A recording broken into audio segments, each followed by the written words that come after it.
There was the thing where I wanted to try and work on finding an item. There was, although my understanding is that we were going to put that off until Galen is around. Yep, I only brought it up so it's on the record. Okay, so welcome to session 29. So previously, you dealt with a Kylon that had infiltrated the city, and it was likely that the city guard was involved. You dealt with the West City Guard captain, Dragonborn Captain Takra Razgar, who felt dishonored by the lack of trust by the city council and the city lord. Ultimately, you discovered that a secret organization called the Sword of Justice was involved, and that the guard Delore was duped. You dealt with the Gara de Sombra delegation masquerading as the Gara de Daga in order to deal with Pico and Oreo for going against the clan.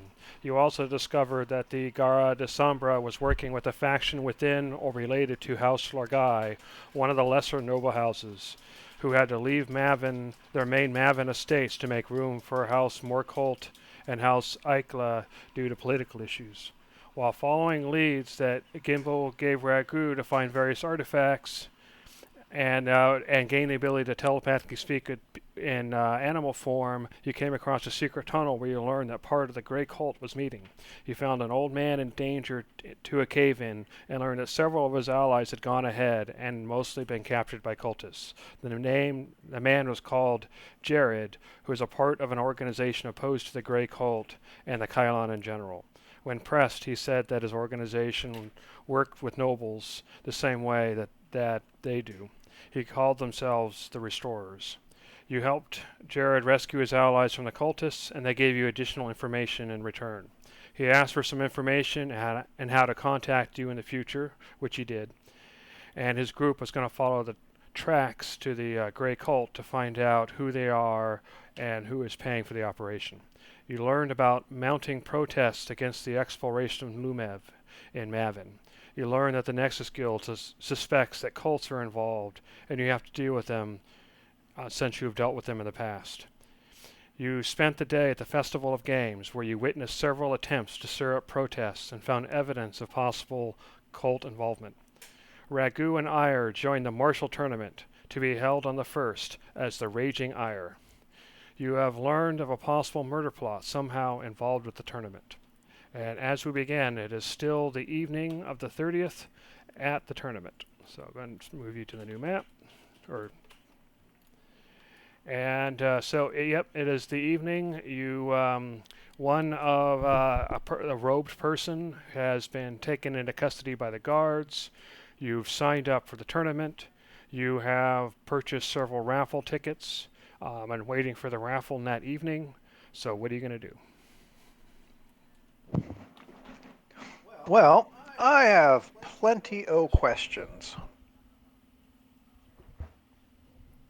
So, we don't know exactly how much advance notice, or it's going to be how hard it is to find these conspirators. So, here are some questions to ponder. First off, who's participating in the tournament? We might want to find that out in case there's somebody of interest that's being targeted there. So yeah, is anyone noteworthy among the fighters? I think we can rule out Iron Ragu because this has obviously been moved into motion before they had a chance to even be aware of this. Of course, may not be one of the fighters. Are we dealing with a high-profile spectator? Some VIP sitting in the crowd? Who's going to be waiting in the stands? Whoever that conspirator is he going to be there? In fact, given that people who drop these things are apprehended, uh, this mean they've got some easy way of getting out of jail? Um, Also, if the conspirator is waiting at the arena for notice what's going on, is there somewhere other than the arena the murder could take place? Maybe it's not at the arena, somewhere else that might. So yeah, that leads to what other places have weapon restrictions? Are there any places where somebody'd have to smuggle in a weapon because they couldn't easily carry one normally? As far as other locations, who might be potential assassination targets? How might those people block the conspirators' plans if they aren't taken out of the picture? Will the assassins strike directly, or will they rely on one of the competitors to unwillingly assassinate the target if they're at the game? Imagine, if you've got a target who's fighting and you give a poisoned weapon to their other combatant, so they accidentally kill the person, not realizing that's what's happening. Also, how long is the tournament? Because that might affect how long we've got to find things and how available people are. How much time is there between battles? If we're going to need time to try to, kind of check things out before each one. How many entrances to the arena and where are they? Which areas are no weapon zones? Will there be any anti magic defenses? Because maybe it's some sort of enchanted item, but it could be something that's poison that'll slip through. Well, where will the fighters prepare? That seems like a logical place to get the weapon. Where will the fighters enter the arena? Where will any VIP spectators sit? And the last one, is there any good spot to monitor the proceedings while possibly casting spells? So, definitely a million questions and plenty to ponder.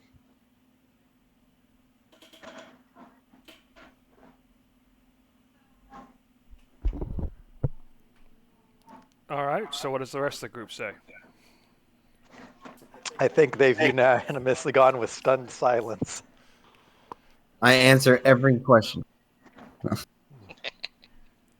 Well, shoot, you already know. Let's go get the guy. Oh, Who who is there's a just lot of speaking? ifs in there.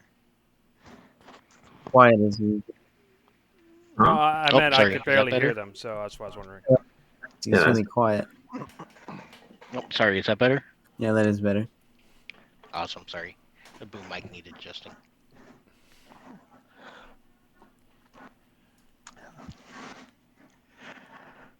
All right. So I think we've got two things we can look into right to begin with. One is maybe we need to find out where the conspirators or the protesters went and find out if they're being released. And we probably want to start scouting the tournament arena beforehand. And then third, keep an ear out for anything about anybody important attending the festival or doing anything important in the city. Okay. So what do you do first?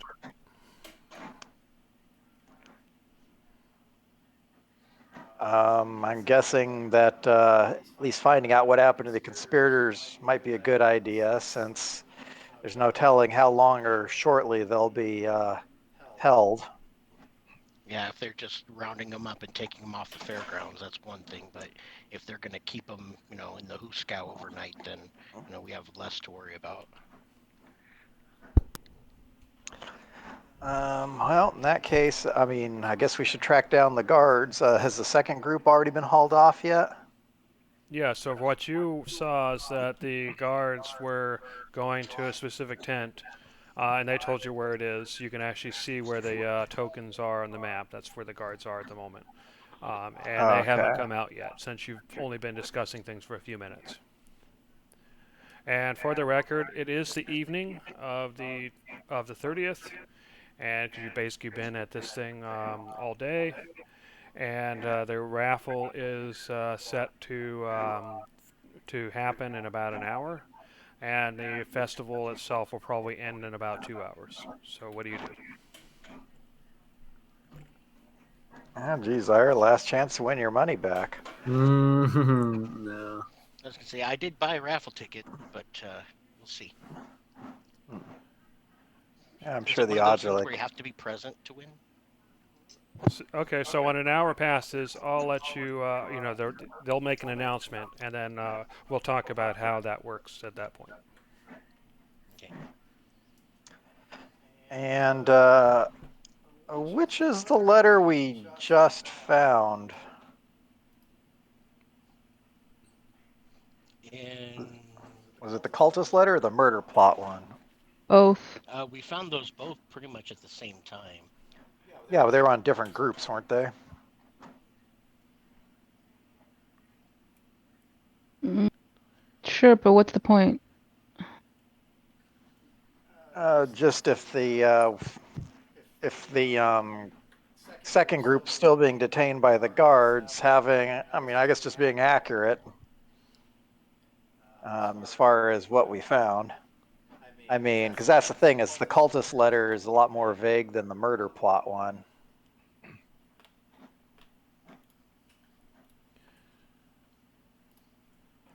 I So we're think gonna I've, I think I go ahead. found the murder plot first before the cultist letter even makes a difference. So I don't remember. It's been 2 weeks. You're gonna have to correct me there, Jeremy, if one letter belonged to one over the other.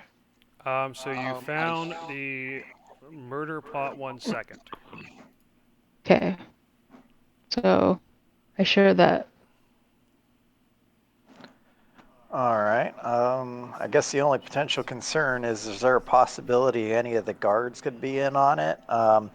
These cultists should have, you know, likely would have thought about the fact that their protest could get them arrested. So unless they're setting up some sort of alibi, maybe they know that there's not any lasting consequences.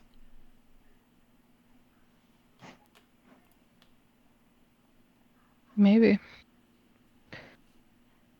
I think the mole's gonna be at the arena though, if they're gonna let a weapon slip.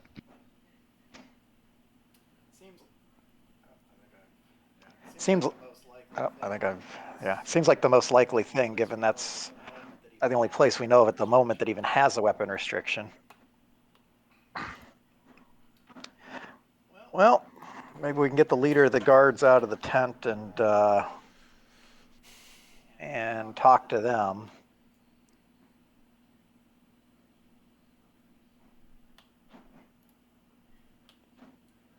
Okay, so are you heading to the tent?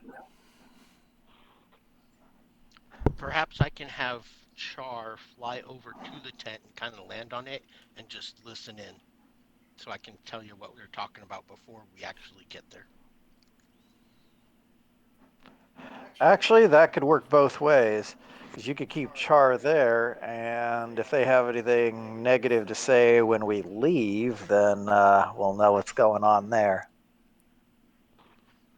Works for me. All right. Well, in that case, you can stay and spy. I guess I'll go wander off and see if I can get the guard. Okay, so as you approach the gate, you see one of the guards leaving with the robed figure in tow. He's just leaving the tent as you arrive. You can see that his hands are chained together, and he is wearing a sack over his head, and you can see the guard is leading him along. And as he's leaving the tent, he looks over towards you and he says, "Hey, I remember you. You were a part of this whole thing. Please go into the tent and give. There's several guards in there. They would like to hear your testimony as far as what you saw occur. In the meantime, we have suspicions of this guy, and we're gonna take him into a local garrison." And as he says that, a second guard leaves, following the guy behind the guy, and you can see that there are several additional guards that are still inside the tent. So what do you do? All And we right. can't see the guy under the hood. Then his face is totally covered. Sorry, say that louder. The guy that's being let off, he's got a hood on. His face is totally covered. He's basically got a sack on his head to block his vision, and you can see that it's kind of tied at the neck, and so yeah, his face is completely blocked off. So we can't be sure that that's actually the same guy. Okay. You can see that the sack has several holes toward the back, probably to let air in and out, but the front is completely covered. Okay. Well, the guy that I saw before, the one who threw the medallion and the note into the bush, what color was his hair? He had brown hair. Is that brown hair sticking out in the holes in the back of the sack? It does look similar. However, brown hair is fairly common. Yeah. Well, so assuming they're walking off before going in the tent, I'm going to glance up at Char and kind of sort of gesture my head over at them, Not at a the problem. people Got it walking covered. away, Yep. and then Char flies off to follow them. I'll go ahead and go into the tent. Okay, so is the idea that Char is following the guards and the rogue figure being taken away? Yeah. Okay. He's gonna All right. keep an eye on them from afar. Yep, no problem. You obviously you can't be watching through Char's eyes the whole time, unless actually you're gonna stay back and do that. Um, so A, are you doing that, or B, are you having Char um, telepathic communicate with you if some specific thing happens? I'm gonna go ahead and follow him for a while, as far as I feasibly can.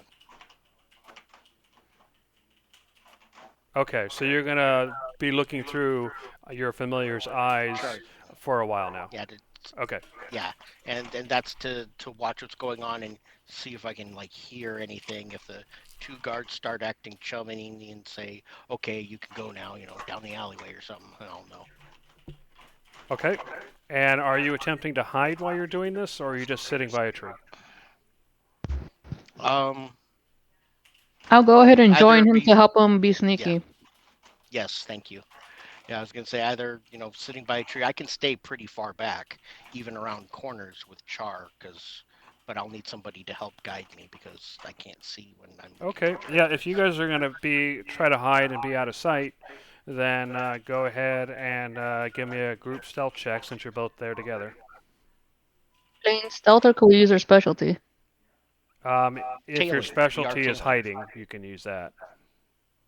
Camouflage. Oh, Is it camouflage? Yeah. camouflage or is it tailing? Because we are following them. I thought you weren't following them. I thought Char was following them. Oh well, yeah. Char is following them, but All you're trying oh to yeah, do we're is far away. basically stay out of sight, is my understanding. So yeah, that's camouflage. Either way, my All right. bonus is the same for both, so I'll say that still stays. Okay. And then yeah, Raku, go ahead and roll yours. Okay. And yeah, this isn't for Okay. Char being out of sight. This is for you two being, or you being out of sight, Ragu, while you're unconscious. Okay. If you want Char to not be noticed, you can roll for him separately, or you can say you don't care because he's a bird, but that's your choice. Well, if he gets noticed, he is just a bird, but he can try and be stealthy, even if he Okay, fails. you can make a check for him then, using his stealth. All right.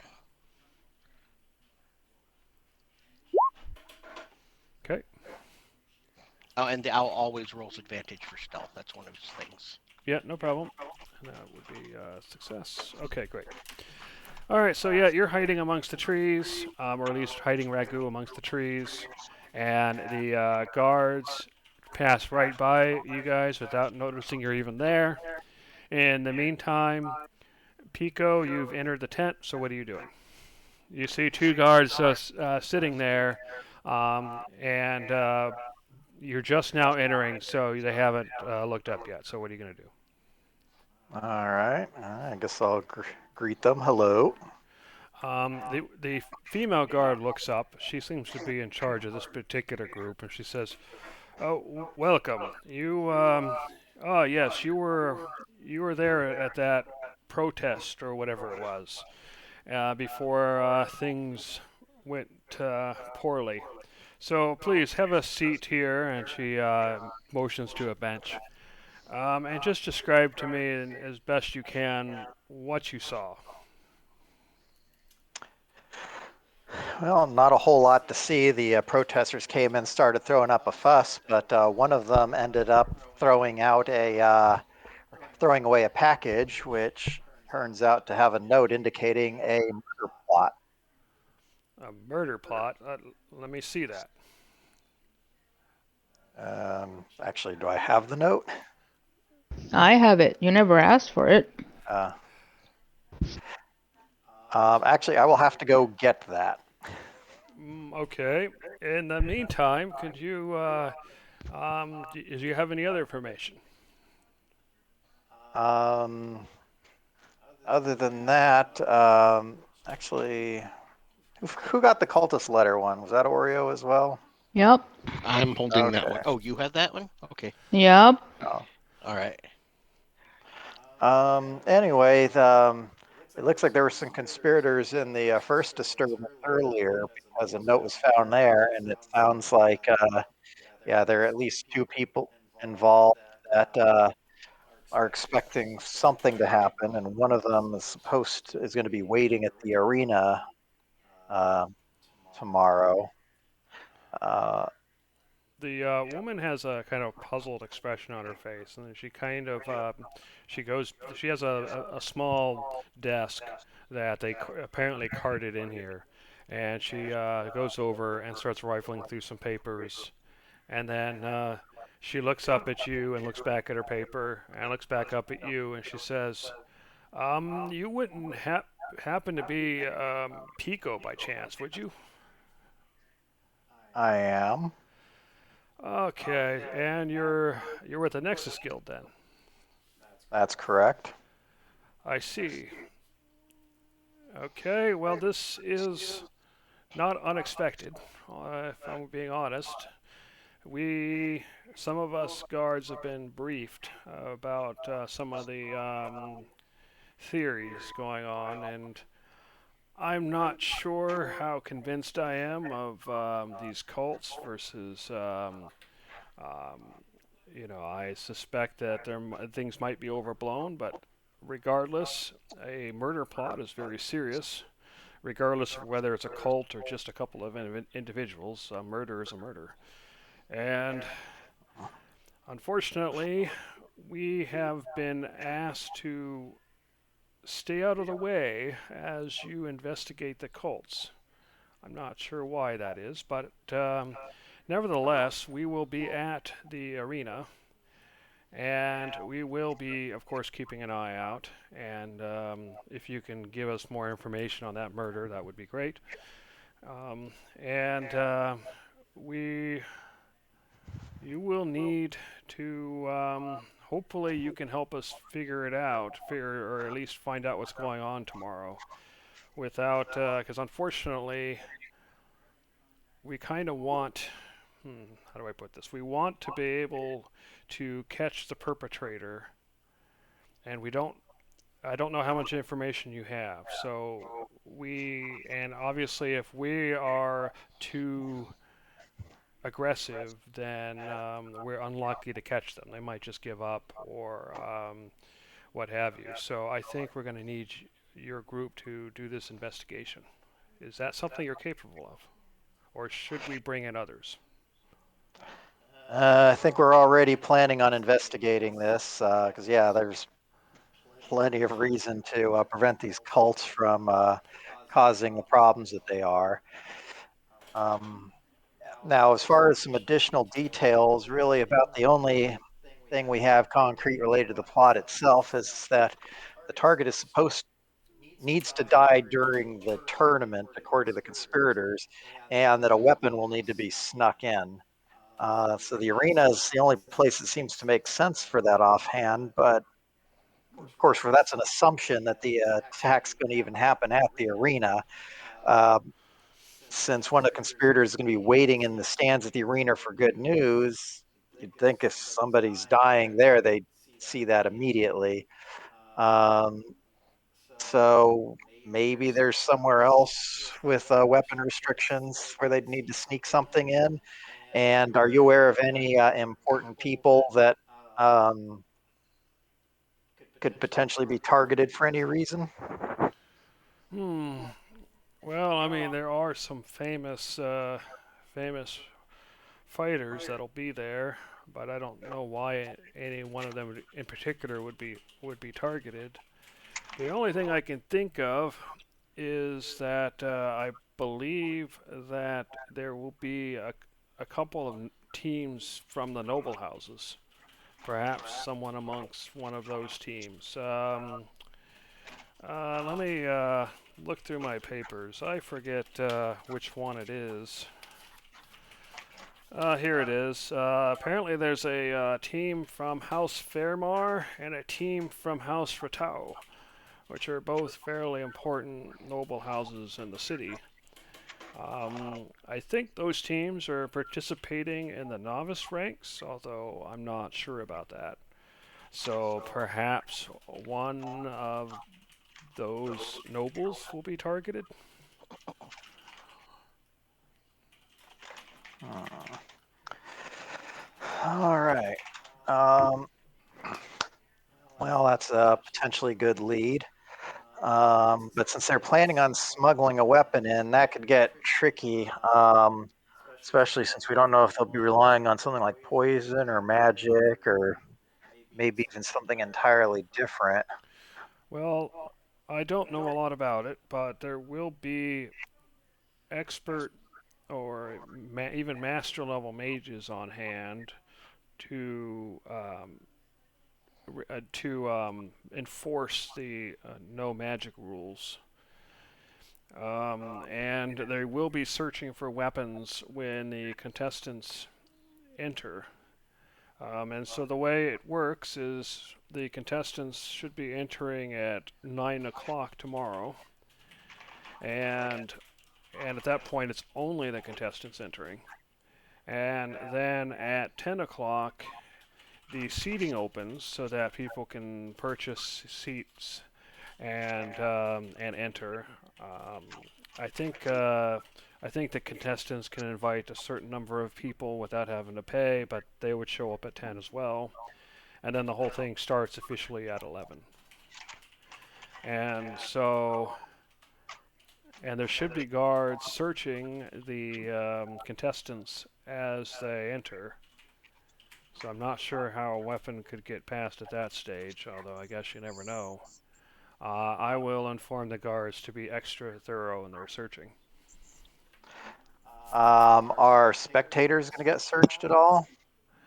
Um, there will be some searches, um, top level searches and random searches, but there'll be too many spectators to individually search each one thoroughly. However, there will be guards at the in the stands and around the arena to avoid spectators doing anything they shouldn't. Hmm. How about people that are going to be working um, at the arena, other than competitors? Because that seems like another likely avenue for smuggling in weaponry. That's possible. I'm not aware of any searches of those people, but I will bring it up. Mhm. When will those? When will the staff arrive? I assume that's got to be before 9 if the contestants are arriving at that time. Probably around 7 to 8. 7 to 8. Is it possible to arrange for them to arrive as a single group or maybe two groups? Mm, Probably not. They'll probably trickle in. All right. All right. Guess we'll see what we can do with that then. Um, In the meantime, Ragu, the you notice that the guards have gone on to one of the main streets, and um, they are actually circling to the they're circling to the right, to right and south. It looks like they are headed toward the western garrison. Okay. So I actually did this slightly wrong. They're actually heading that way. Okay. Are we Anyway, gonna so rely you've on? watched them walk for probably about 15 minutes. You don't have to move there because Okay. you're looking through Char's eyes, so I understand that Okay. he's following. Anyway, they've been walking for about 15 minutes. Are you going to continue to look through Char's eyes, or are you going to do something else? Continue to look through Char's eyes. I kind of tell Oreo where Char's heading, and she can kind of help lead and get me there. Yep. Okay. So are you're intending to follow them in person then? We're gonna have to because I've only got so far with Char. Oh, okay. In that case, if you're following them in person, you will need to make stealth rolls But we can again. follow. But I this will was gonna say be we can with. follow them. Go ahead. Go ahead. I was gonna say we can follow them at quite a large distance. If I'm still watching through Char, we can easily be 130, 140 feet away around a corner. Right, which would give you advantage. Unfortunately, you're Oh, trying okay. to sneak while looking through Char's eyes, which would give you disadvantage. So it actually cancels out. Oreo will have advantage though. Okay. So So anyway, and go this ahead and is make a tailing check with stealth, or just stealth if you don't have tailing, as a group check. Oreo has advantage. Ragu's normal. Okay. All right. So yeah, you nice. two continue to follow. In the meantime, Devok and Ire, what are you doing? You notice that Ragu and Oreo have left. You notice that Pico has gone to the guard tent and has gone inside. And they've been gone. Everybody's been gone for several minutes now. So, what are you two doing? Mm, just hanging. I guess just hang around the market. Not a whole lot to do. Okay. All right. Yeah, you go to the market, and at the market, you can see that there's still a crowd there. It's definitely thinned out because the festival will be ending in the near future. However, you can see that there's still several vendors, and including Gimbal. He's actually there selling contraptions. There's other vendors selling board games and wooden toys, trinkets, um, badges. Like it's like, oh, I was at the Festival of Games kind of things. And then vendors selling bread, cakes, fruit, fresh vegetables, wine, and fruit juices. Hmm.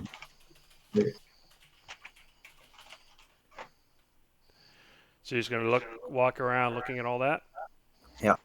Okay. Sure. Devok, were you gonna say something?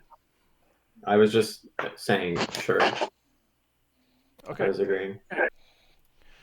All right. Back to you, Pico. So you've been talking to the guard. You've been, talking about the, security and everything. So what do you do next? You're still in the tent, by the way. Okay, I've got two questions to start with. One, as far as anybody's been apprehended at the festival, are they going to be secured at least through to tomorrow? Yes. What's happening with them is they're being taken to the garrison, and they'll be kept in the garrison until we figure out what to do with them next. And the idea is that we'll make that determination once the festival is over. The city lord and the city council has been informed, and I believe we're just waiting for instructions on what to do next. So, because my concern is that based off of the note, the one that was apprehended just now may have been the one to sneak in the weapon. So, if they haven't done that yet, if they can get out, then that allows them the opportunity to do that. Although, if they aren't captured, there's a possibility that maybe they've already snuck the weapon in. So that leads to my next question: is that will my group have access to investigate the arena? If there's already a weapon on site, we'll definitely want to find it. Well, unfortunately, um, between at 9, only the contestants can enter. We don't have the authority to change that rule, so you'll have to at least wait until 10. Once you do enter, you will be able to go into the lower areas, although there will be restrictions on where you can go. The same restrictions that the fighters have, but will we'll let them know to be as lenient as we can, but unfortunately, there are those who are less willing to bend the rules. I was thinking more about this evening and the night before.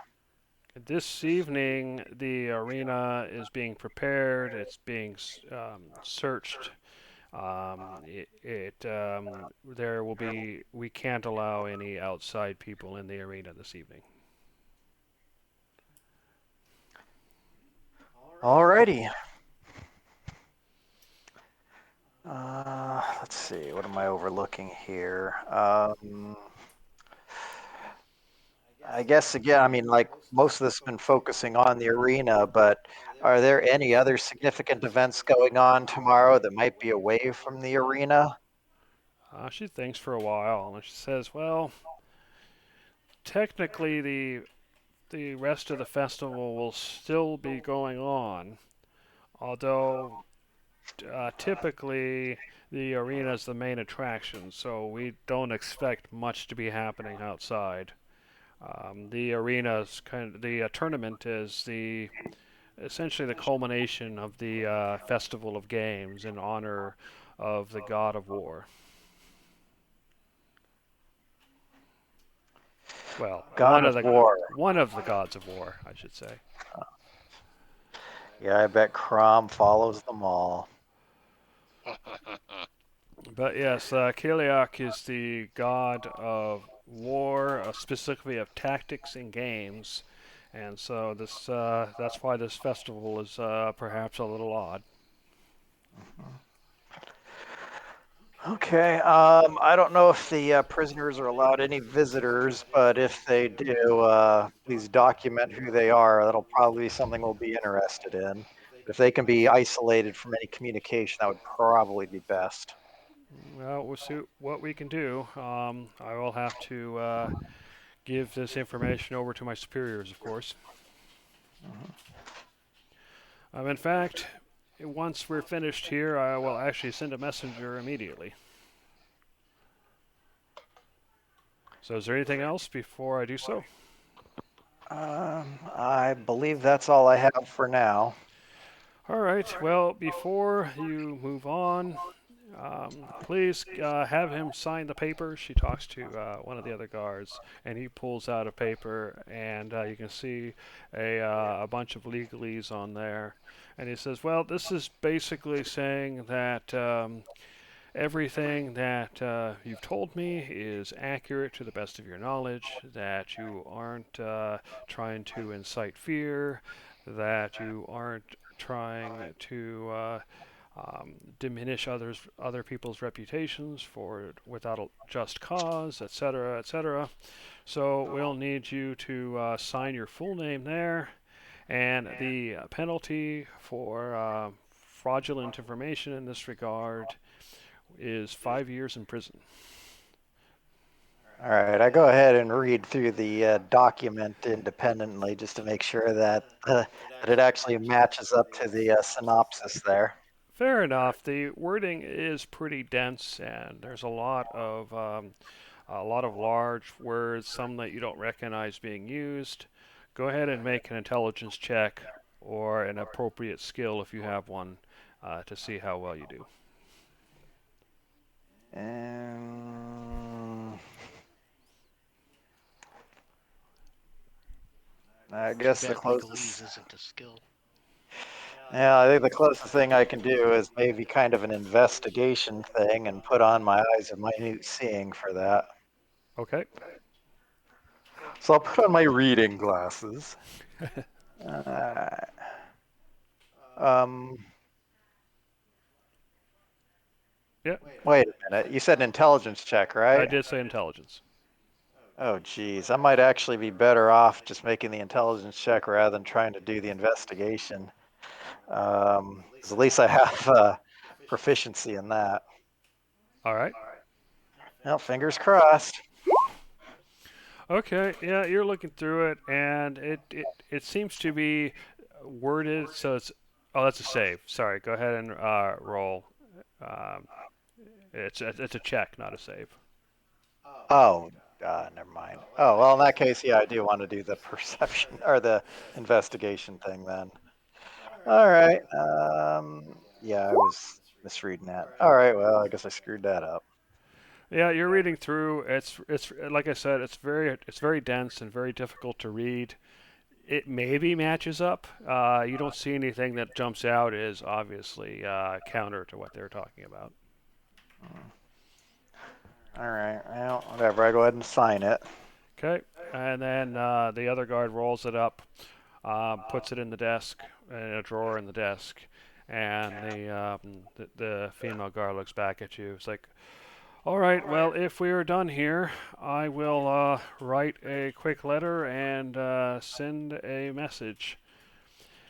So, tomorrow, what I would suggest is that if there will be some guards wandering around, and I will actually be there, you will recognize me because once you enter, actually, if you go down to where the participants are at some point, you will notice that I will be by the equipment room, standing guard and basically directing the other guards in the facility. And at that point, you can stop by and give me any information you come across. Alrighty. One last question. What are the mages going to be doing to enforce the not use of no using magic? Oh, are you asking why the restrictions on magic? No, not why. What they're going to do to make sure to how to enforce it. Oh, like I said, there will be expert and master level mages who are expert at detecting the use of magic.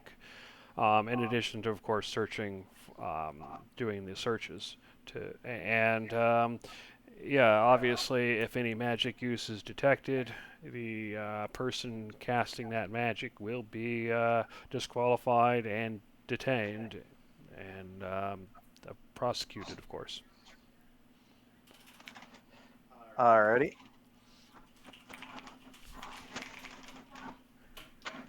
All right. Well, I think that's it. Thank you very much. All right. All right, so back to Ragu and Oreo. You can see that the group it continues to head south, and let's see, 10, 15, 20. So it's been about 20 minutes, and you can see them approaching the West Garrison. You recognize the garrison because you were here during the Kylon investigation, and you remember talking to Captain Razgar while you were here. And you see the guards escort the prisoner into the garrison, and once he goes in the building, then you lose sight of him. So what do you do? Um, are there any windows that Char can come down and just look through? But they did escort the prisoner into the building at least. Um, there are windows, but they aren't open at the moment. You could potentially try to fly through a door as they're entering, but you would increase the chance of him being noticed Yeah, and them trying to get rid of the bird. yeah, that'd be pretty obvious if a bird flew into the building. I just wondered if there was like it doesn't have to be an open window. I can look through glass just to kind of see if I can see them inside there to see if they put them I'm into having a trouble hearing cell or you, not. but there are definitely closed Right. windows. Okay. Well, yeah, just to look through. I don't need to fly into the building. So, if there's a pane of glass there, I can look through that to kind of see them in the building. So yeah, there's a pane of glass, and Char can look through it. Was there something else? I'm still having trouble hearing you. I'm sorry. Is this any better? I can hear him fine. Not yet. Okay, go ahead. Okay, go I ahead. hear you. Okay. Yeah, I was just like, if I could land on a windowsill and look in the window, even if it's a closed window, I could look through a pane of glass and make sure, see if I can see him putting him in a cell or Oh, okay, if they take yeah. the hood off him. Yeah, you can definitely land on a windowsill and look through the glass, and you see him getting taken in a building, and then you can see that there's a set of stairs that are heading downward, potentially to a dungeon. You're obviously you can't see whether it is, but they definitely take the prisoner down the stairs, and then the guards come up without Okay. him. after a couple of All right. Did minutes. they take that? Did they take that hood off him at all during that time? They did not take the hood off of him.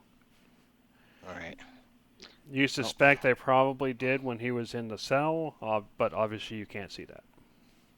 yeah. Go ahead and snap back to me and have Char come to catch up and follow us. And I tell Oreo that, well, they put him in.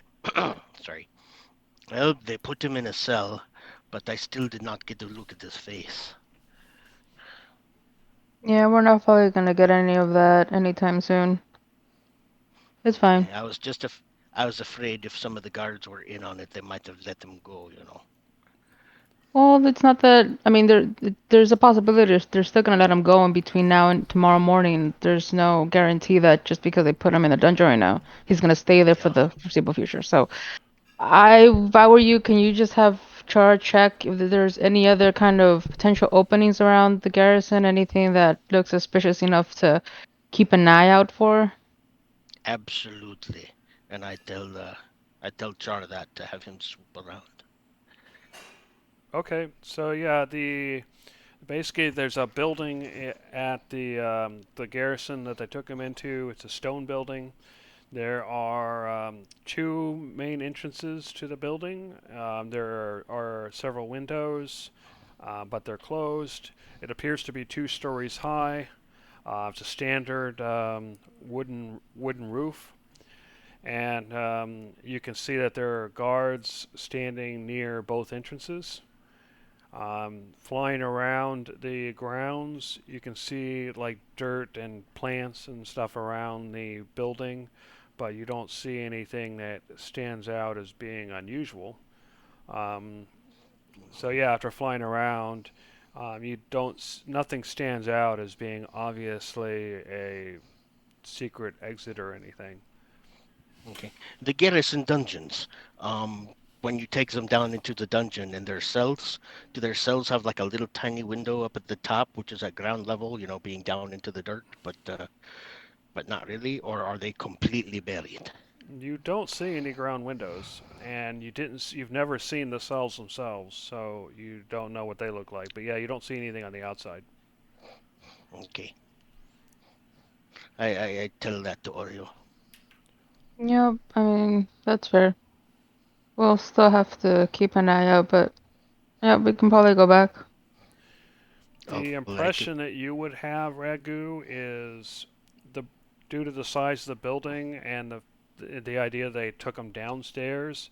There's probably not enough cells for this to be a proper jail, so you suspect this is a essentially used as temporary holding. Okay. Um, no, I'm not gonna. Okay, no, all right. And I'm assuming, and you can correct me if I'm wrong, I'm assuming that because you're using Char to look around, that you and Oreo did not actually enter the garrison yourselves. No, No, that we no. clearly said that Char was gonna go check from the skies. Okay, just Yeah, checking. But yeah, yeah, he that's was. what I thought, so I just wanted to double check. Yeah. Okay. Um, we Oreo and I don't yet know that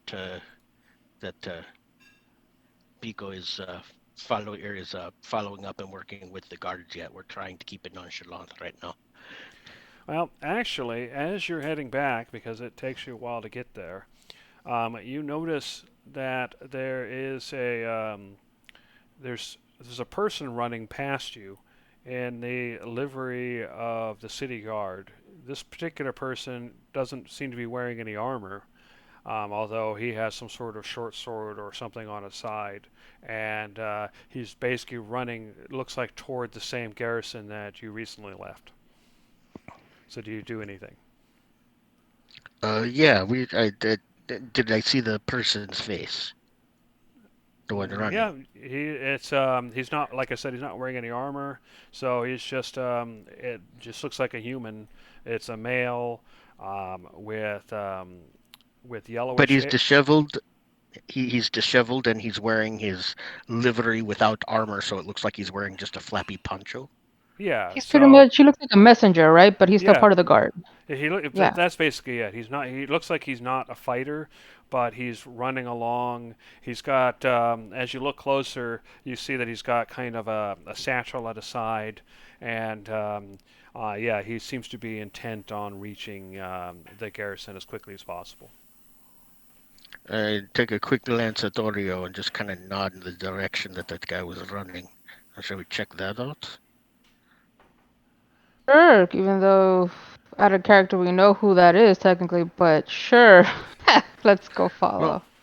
I was gonna say we We don't don't know really that. We know don't. who this. No, Yeah. well, the characters don't know, but based on the conversation that was just had. Anyway, my point is our characters don't know. So yes, we'll follow. Okay, so you're gonna follow the guy who ran past you. Mhm. Mm-hmm. Okay. Yeah, you follow him along, and he doesn't even seem to notice you two. And eventually he reaches the garrison, and you see him run inside. And he goes into a building. It's a different building than where they took the prisoner. And it's also a stone building with several doors. This one's only a single story tall. And he rushes in the building and disappears. Any Can windows Char around that see through the one? windows? It Yeah. does have windows. Okay, Yeah. let Char get to a Mhm. windowsill and I'll keep looking through there. Okay, yeah. So Char flies over, and he sees this person kind of run in up to a desk, and this desk is near a window, and you see him put down a scroll, and you see a person behind the desk who is wearing armor and seems to have insignia of rank, and you see him open the scroll and start reading, and then you see him hand a scroll or write out on a paper, roll it up, hand it to the person who just arrived, and then you see the person run out of the building, past you again, and toward the festival. Okay, is what he dropped off making a causing a commotion? It's like, oh, look at this here. What are we doing? Yeah, No, or you see the guard who or whatever that read it. You see he read it and he wrote something out, and then at this point in time, you see him kind of walk off to a different room, and then if Char continues to watch, you'll see several other guards um, suddenly show up to the room, or start entering and leaving the room, and then eventually the traffic stops. all right. I shared all this with Oreo, and go, well, it was important to whatever it was. Maybe we'll find out, huh? Probably. Okay, let's go back. Yep. Okay. In the meantime, Davak and Ire, it's probably been about half an hour now since, or actually 20, 25, yeah, probably about 40 minutes now since the session started. And you've been wandering around the open air market, and you got about 20 minutes before the raffle. So, what do you do, if anything? Um, And those guys sure are I doing something. Hmm. guess we'll wait for the raffle question mark. I'll go chat with Galen a bit, you know. Hey, buddy, are you feeling okay? Um, This is he seems to be very quiet, and he seems to be thinking a lot. You're not sure what he's thinking about, but he's thinking about something. he's probably trying to manifest us winning the lottery, if I had to guess. Probably. Lotto winning for the win. All Well, I'll right, let back him to do you, what he Pico. You have signed the paper, and what'd you do after that?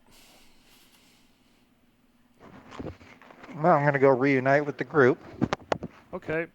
So as you're getting ready to leave, you can see that the female guard seems to be writing out something on a scroll, And then as you start to exit, she walks up beside you. She yells real loud, and then a minute later, you see a disheveled-looking person with a pack on the side, with kind of blondish hair, show up.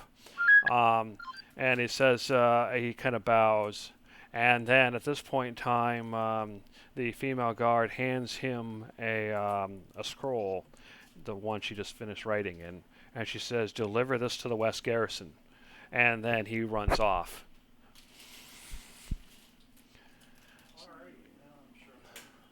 Alrighty, well, I'm sure I'm only deaf in one ear.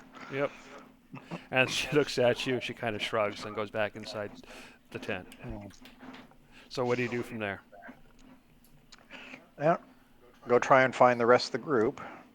Okay, so as you're walking around, you can see, you don't know where Oreo and Ragu are, although you can probably spot Davak and Ire fairly quickly. Mm-hmm. All right. All right. So Davak, Ire, and Pico, then I guess you would be back together again, and it'll be about 20 minutes or so before Ragu and Oreo show up again. So, Devok, you planning on getting any new fortunes? That Mm, last one I came think through. so. That's true, but I don't want to give them any more of my hard-earned cash. Fair enough. Speaking of hard-earned cash, have you blown any of yours, Ire? A little bit. And I think I'm getting addicted to gambling. uh-oh, you better watch out. That's so sinful, isn't it? Or are you in some religion that's Uh, flexible about that? yeah, I don't think there's any law against gambling. It's all, it's all fair Mm. as long as it's Out, not, rigged against my favor. just out of curiosity, do either of you have the ability to detect poison in use? Yes, I Um, do. okay. I don't think I do. Hmm. I have a spell that is called uh, detect poison and disease. All right. Well, I have that as well. Actually, are you able to ritual cast that, or is that outside of Yes, your I can abilities? ritual cast it. Are you sure? I didn't think paladins had ritual casting. Oh, I don't know. I mean, it has an R next to it. I don't know if I have to have a specific thing for Yeah, that. certain class features or certain classes have to have a feature to actually take advantage of that. Like Oh, Gliptwang could learn ritual spells, but couldn't actually cast them as rituals because he was I only a ranger. see. Yeah, it says Uh, here that paladins cannot cast oh, well, there you ritual go. spells as I ritual. cannot. Oh.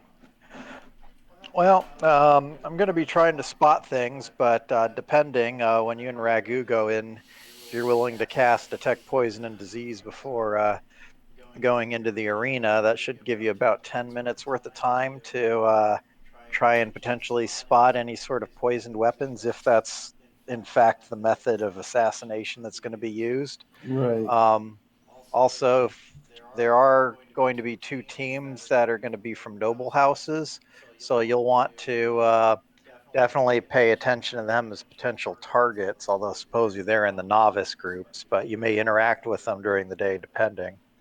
Gotcha. House Fairmar and Ritar, or whatever they were pronounced as, I don't remember. Gotcha. All right. At this point in time, Oreo and Ragu show up, and Ragu, as you show up, you notice a someone bellowing in the market. He's saying, "It is now time for the raffle. Anybody who purchased raffle tickets, please approach." Shall we make a quick detour, Oreo, or? Well, I thought it was once we were with the group. Oh, okay. We'll get to the group and come back really quick. Yeah, this is I have raffle. this is at the festival because remember you purchased raffle tickets. So yeah, Yeah. this is actually at the festival where the group is. All right, Okay. so the way it works is the person who's speaking, he goes through and he says, "I'm going to say a number, and each of you will look on your ticket, and whoever has the matching number will win the prize." So whoever purchased raffle tickets, go ahead and roll a D1000, and you will have the numbers between that and depending on the number, consecutively depending on the number of tickets. So if you, for example, if you have bought 20 tickets and you roll 100, you would have 100 through 119. I So honestly, Uh, I can't Devok and remember. Ragu, I think you two bought tickets, right?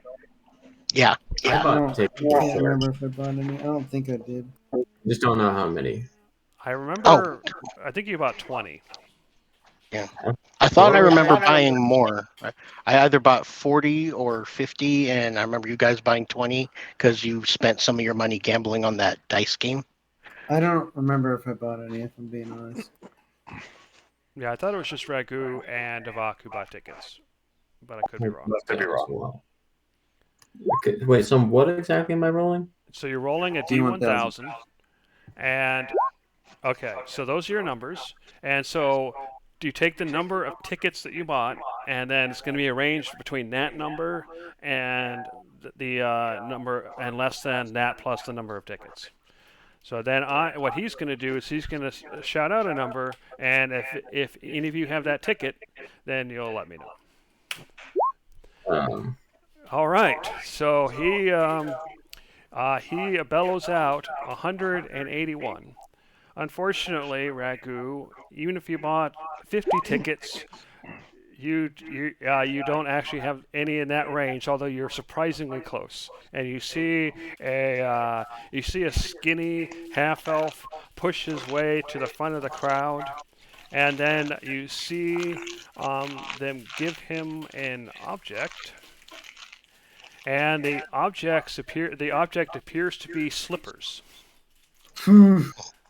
However, Ragu, you get the sense, due to your arcana, that the Mhm. slippers are indeed magical, although you don't know what specifically they are.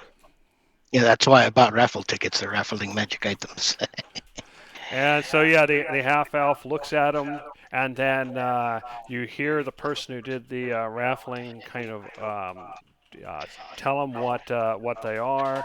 But with all the crowd, it's hard to hear. Do you want to try to listen in, or do you not care? Yes. Okay, go ahead and Yeah, make sure. a Why not? perception check then. All right.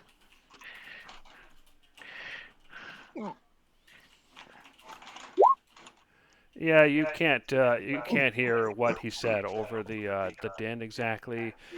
Some slippers of something something climbing is what you heard. Ah, okay. Was that the only magic item, or were they raffling off several things? No, it was just the one item. So the person takes the slippers and disappears into the crowd. All righty. All right, let's go. All right, That was so fun. you know that there's about an hour left of the festival.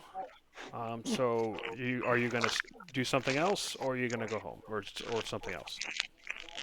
I'll stick with the rest of the group if we have anything else interesting. I tells them that they took the one guy to the Holden garrison, but they should be transferring him to you know overnight. But I'm not knowing when they will be transferring him. So All right. Well, one potential concern would be that even if they, even if that person doesn't get out, maybe they've already smuggled the weapon onto the grounds or have made other arrangements. Uh, yes, what is the arena made out of? Is it wood like it looks like in the picture? No, unfortunately, it is stone. The picture is more of a kind of like a stylized thing they did. Perhaps it was once wood. Um, Maybe it's traditional, but regardless, the structure itself is made mostly out of stone. How thick are the walls? They seem to be surprisingly sturdy, almost like it was used as a fortress or something at one point. Uh, Is it open air like it shows in the picture, or is it enclosed? You, from what you can tell, most of it's enclosed, although the arena is possibly open air. Okay, because yeah, from the picture here, it looks like there's four sets of bleachers. bleachers, and then the pit or arena is just open down below. Yeah, If that's what that it is the looks case, like, but you get the impression that this is stylized. The actual okay, structure of the building doesn't really look like the picture. alrighty. However, if you want, I can actually move you to the arena map so you can at least see the outside. Um, Because if it was open air, my thought was to have Char, you know, go ahead and fly around. I can cast detect magic through his eyes, and then he can fly around doing a quick scan. So what you see some massive wooden doors near dragon statues, and from what you can tell, this appears to be the main entrance.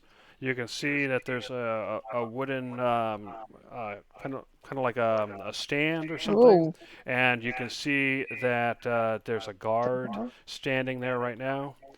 I And don't know then why. Can you take me out? Yeah, I don't know why he's doing that. Thank you. it's because it's hexes and it's just Roll20 has issues there.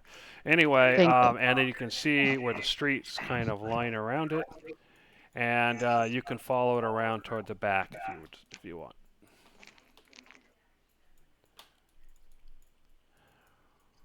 So there's only one entrance. There appears to only be one entrance. Yes, How tall is the building? a couple hundred feet. It's pretty massive.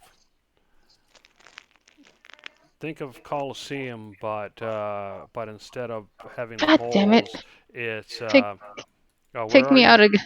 No, sorry. But solid walls instead of the arches.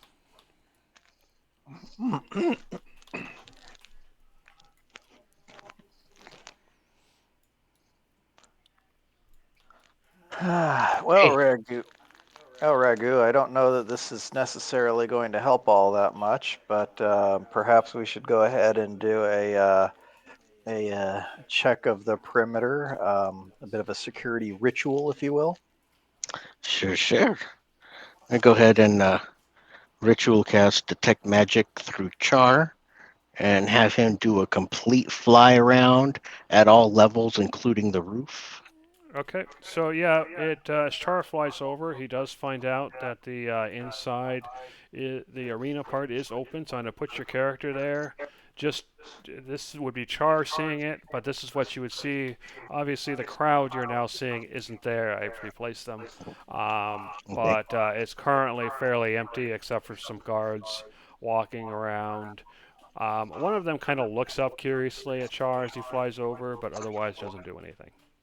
okay. And And you can go ahead. see that there are main doors, wooden doors over here.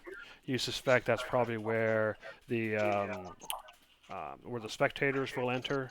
And then to the north end here at the base, you can see massive doors that at the lower level that are currently closed. And you suspect that's probably where the contestants come out of. Okay. And then this here is like box seat VIP. Exactly. So you see three of those, and you can see that these areas are roofed, and you can kind of see the shadowed area, and there's steps and there's seats that aren't visible inside here, Okay. and same to the south and north. All right. But nothing glowing magical, nothing sticking out. Heck, even it could even be just like a magical glowing rock over here somewhere that somebody's supposed to pick up and hit somebody with. You're looking around the arena, and it looks clean. You don't see anything that's standing out.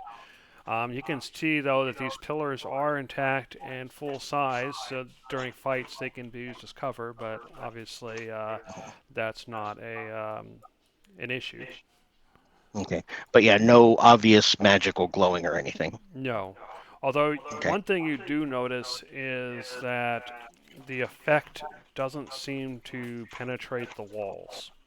You're not sure why, Hmm. but it doesn't seem to penetrate the walls. All right. Possibly magic to prevent magical damage in the case of a particularly rough competition. Possibly. I don't know. Okay. Okay, I'll Come go ahead back and out move now. you back outside. There you All go. right. And I'll go ahead and share that with everybody. That it seems clean on the inside, at least as far as the arena goes. But I cannot see through the walls. They're very thick. While he was doing that, I was going to ritual cast detect poison and disease and walk around the perimeter of the arena. Okay.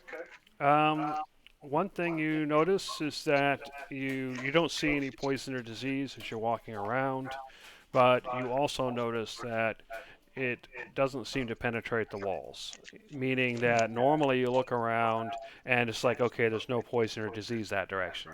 But here it's just almost like you just don't get a reading at all. Can I, in that same time, do a perimeter check with Dungeon Delver to see if I can spot anything that might look like a potential opening, like somebody made a uh, makeshift side opening to the place. I don't want to actually open it if there is one. I just want to see if there's any hint of something like it. Fair enough. Go ahead and make a perception check. Okay. So you find. I'll go ahead and put you over there. Hold on a second. Let me line this up. There we go. So up in this direction, at the northern end, toward the back, you see there what looks like was perhaps an opening at one point, some sort of metal door that's mostly hidden by brush. And from what you can tell, it seems like it hasn't been used in a very long time. Um, you're not sure how long exactly, but it might even be rusted closed at this point. Okay, so does if I see, because I want to make sure that I'm also stealthy while doing this, and I don't want to see anybody in the streets. I don't know if that person over there or not would see, but I'm not trying to open it. I just trying to check the door itself. Like I want to make sure that it is rusted. If not, if it's locked, what's the situation? Okay, go ahead and make a stealth check to begin with. Hiding Okay. or camouflage if you have it. Yep. Do my shoes count in this if I'm being silent? Because the boots supposedly make it as though I'm silent, Um, but I don't know if that would this is more of fit here. I don't think you're really moving around in this case, so I Got don't it. think so Okay. actually. But you didn't need him. The guy that was up there, he just continues to walk past as if you don't exist. Um, Okay. and so you're trying to figure out if the door's locked or if it's openable, that kind of thing, right? Right. Exactly. All right, so you can go ahead and make a perception or investigation check. I'll do definitely perception. Okay, yeah, you're checking out the door, and your initial assessment that it might be rusted it doesn't seem to be quite accurate. I mean, part of it is rusted. This door is very old, and you suspect it doesn't get used often. Although you can kind of, you try to move it or what have you to see if there's any way to open it, and you get the impression it's sealed from the inside. So it It's would be sealed. There's possible no to. lock. It's no lock on the outside, but it's definitely not moving. So it's most likely sealed from the inside, like a bar or Yeah. some other mechanism. Okay. Fair. I'll take that information and go back to the group if you want to move me before I accidentally put myself anywhere else. Sure. Thank you. There you go. Yeah, I share that piece of information. Granted, I'll share it away from the guard. I don't want the guard to be listening in or anything, but I Yeah, share no with the guys problem. that We there's. can say that everybody backs off away from the arena if you want.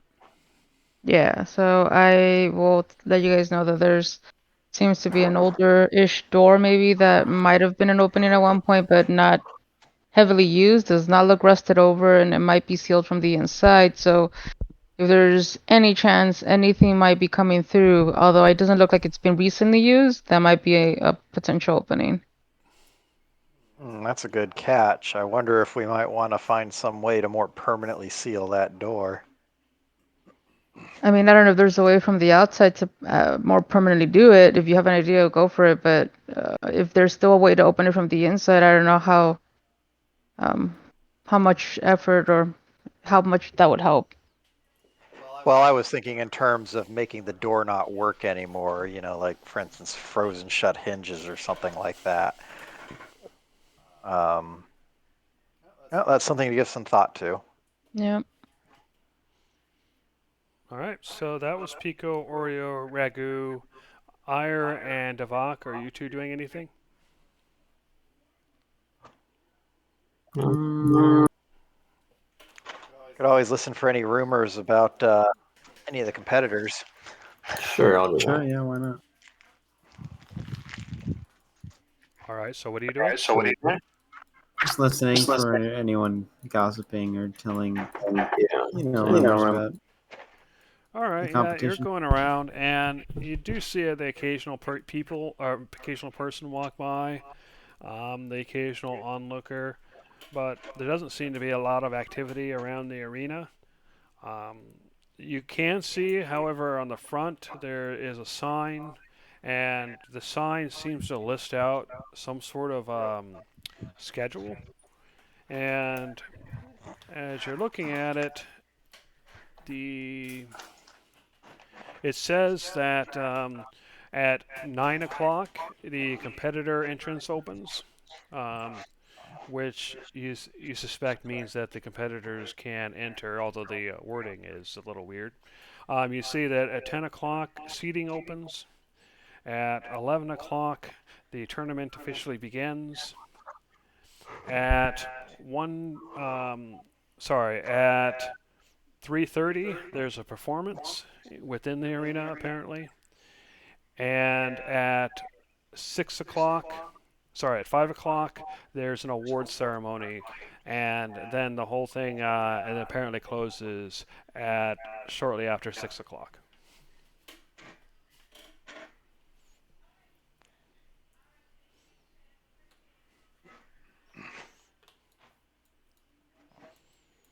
All right. Anybody doing anything else? Um, I maybe have an idea for later in the night, but nothing at this moment exactly. Okay. So I will take you back to the map. You're currently where Pico's token is. That's basically where the festival is. Essentially, you can kind of see where the roads intersect, and you can kind of see the plaza opening, which is where all the entertainment was, and the guard tents and all that. Um, anyway, it at this point in time, the festival, the people have started kind of separating. You can see some people are going to the taverns, um, perhaps to do more celebrating, but the festival seems to be closing up. So, what do you do?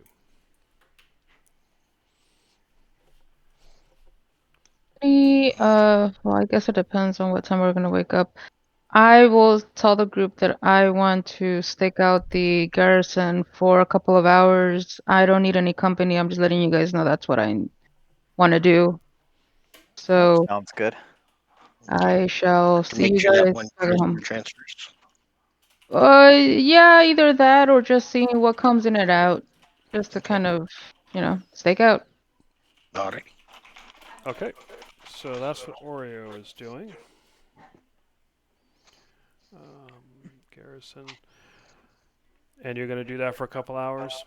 Yep, I want to do it reasonably where like I'm not gonna do all night because I know that we have to get up early, but as far out as I can, like midnight, 1 o'clock maybe, just to kind of.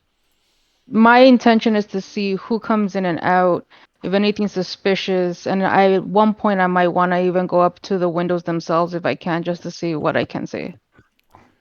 All right. So I made a token for you. You are the garrison is down here at number 17. Okay. Um, go ahead and give me a stealth check for that, just so that I kind of get an idea of how sneaky you're being while But you're this doing time I that. will be using advantage because I'm using the boots. Yep. Okay.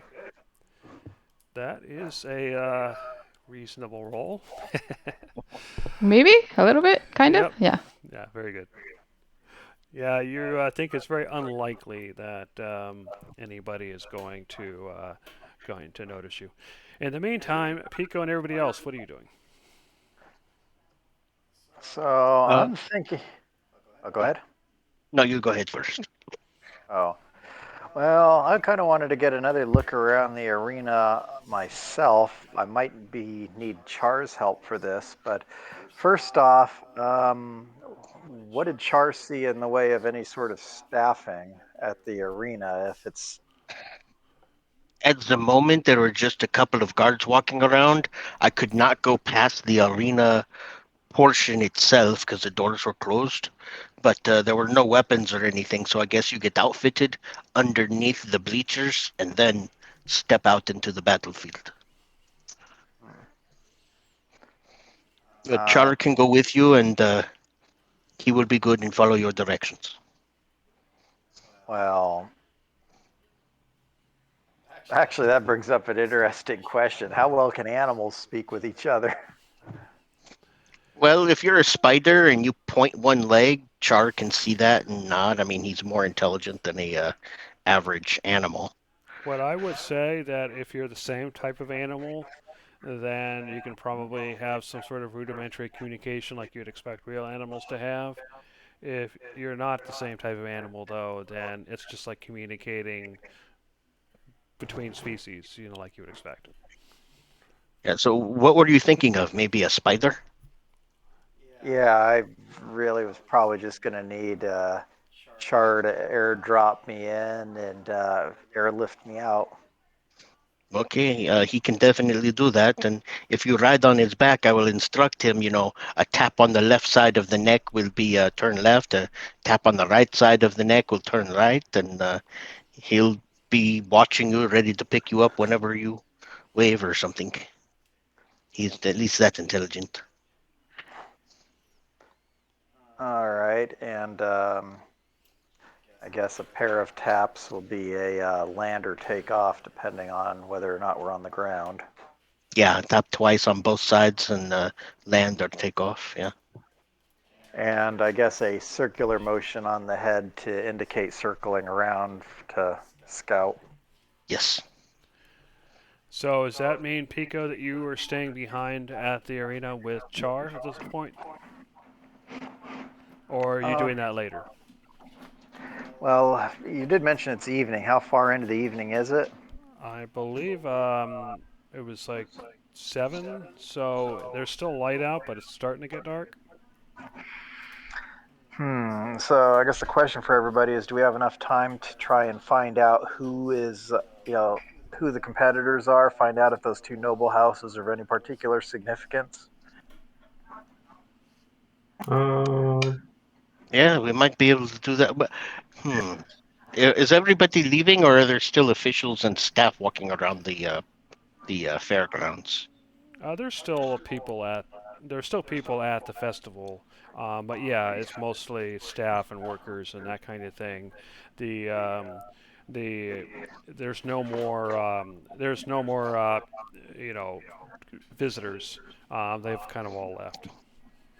All right.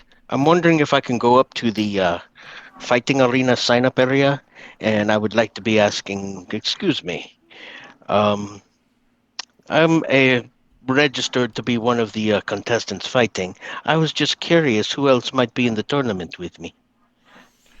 Oh, we're still collating the list because we had some last minute signups today.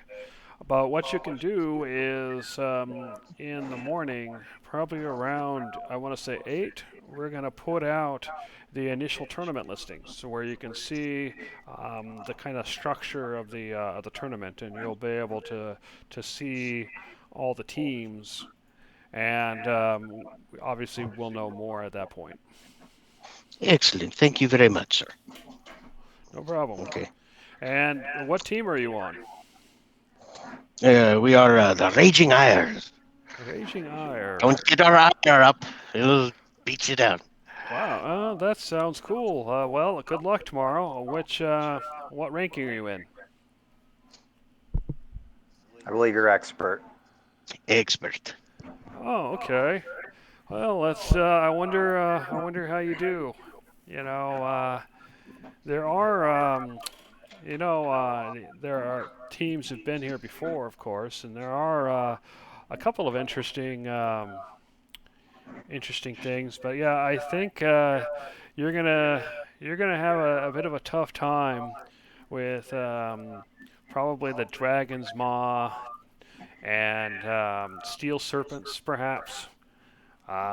Watch out for the Red Crest duo. You know, this is a couple teams that are pretty good, and they've been kind of working up the ranks over the years. Um, yeah, well, we'll see what you can do against them. Interesting. Thank you very much. All right. So where do you go The from there? Red Crest duo, the dragons, and the steel what? Steel Serpents. Steel serpent. Thank you. These are just the ones you mentioned. You get the feeling that there's going to be more. Oh yeah. All right. So that's Ragu. And Pico, have you entered yet, or are you waiting? I'm gonna wait a bit. I guess before doing anything, I'm gonna ask, hey, on that cultist letter, does anybody recognize the symbol in the lower right corner? Who are you asking that? Anybody still hanging around? Just a moment. Oh, you mean like one of the guards? No, I'm like Ire and Oh, okay. Vok. Oh, Hold on. I'm looking. I'm looking. Oh, Yeah, there you is. should all have Oh, that. access to these in your The handouts. cultist letter, the one with like that dagger and the hexagon. Yeah. Okay. I don't know what that is. Can I make a history check? You can, but it's pretty unlikely. But sure. I can help if you want. Oh, well, thank you.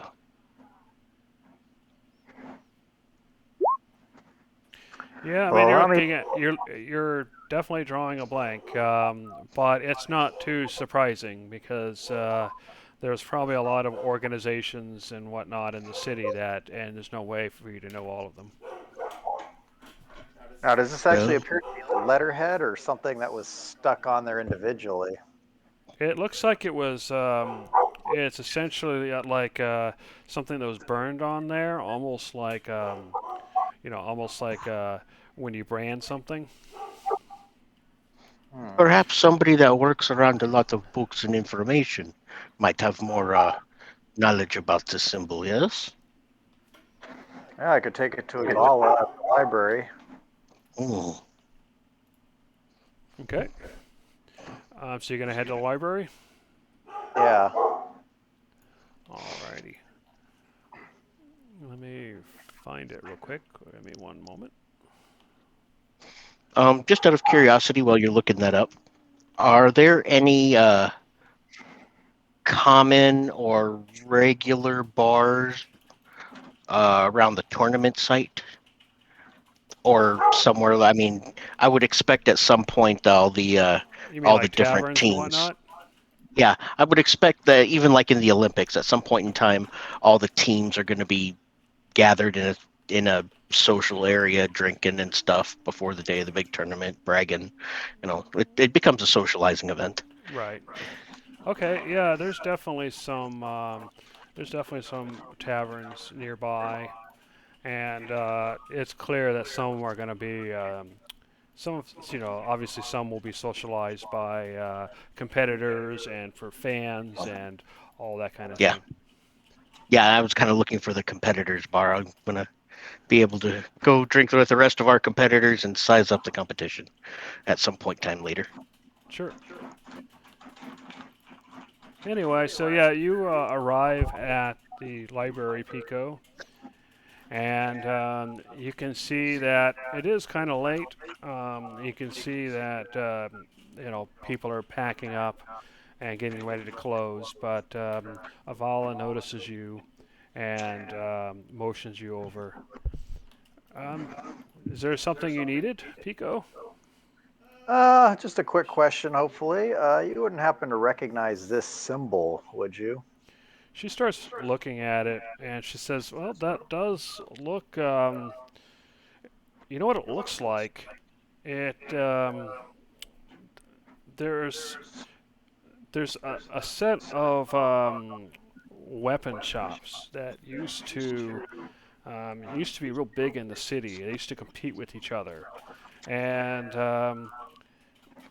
yeah, they were kind of marginalized a little bit when when people started becoming more interested in the portals because they used to. I don't know if you know much about the city, but it used to thrive on ore and metallurgy because of the nearby mountains and that are rich in ores.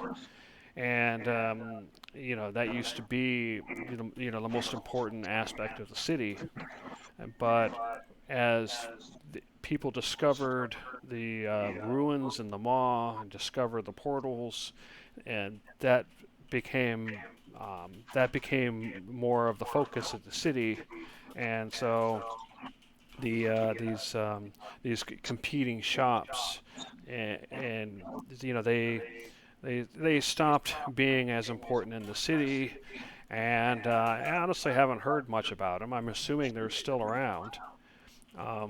What I would probably suggest, because I don't have a list of every shop in the city at the library here, but that kind of thing, you can find that kind of thing if you go into the, if you go into the civic area, as one of the civic districts, there's usually there's usually places with that document all of the businesses and guilds and that kind of thing. And so you can go visit there. And in fact, you've actually been at one of those places before, because I remember you telling him about him asking about me. Oh, yeah, the guy who's always trying to hit on you. Yeah. So yeah. So if you go there and maybe you can find some information, you'll probably want the Mercantile Record House, and you'll probably recognize the person Roth. Just tell him I sent you, and he'll help you out as best he can. But they're closed already, so you'll have to go tomorrow, I think. Alrighty, sounds good. Sure, I'll find some other things to keep me busy in the meantime. Thank you as always. But they are open every day, except for the one day of week, the on Suma days. So actually, I lied. They're not open tomorrow, um, but they are open on America Day.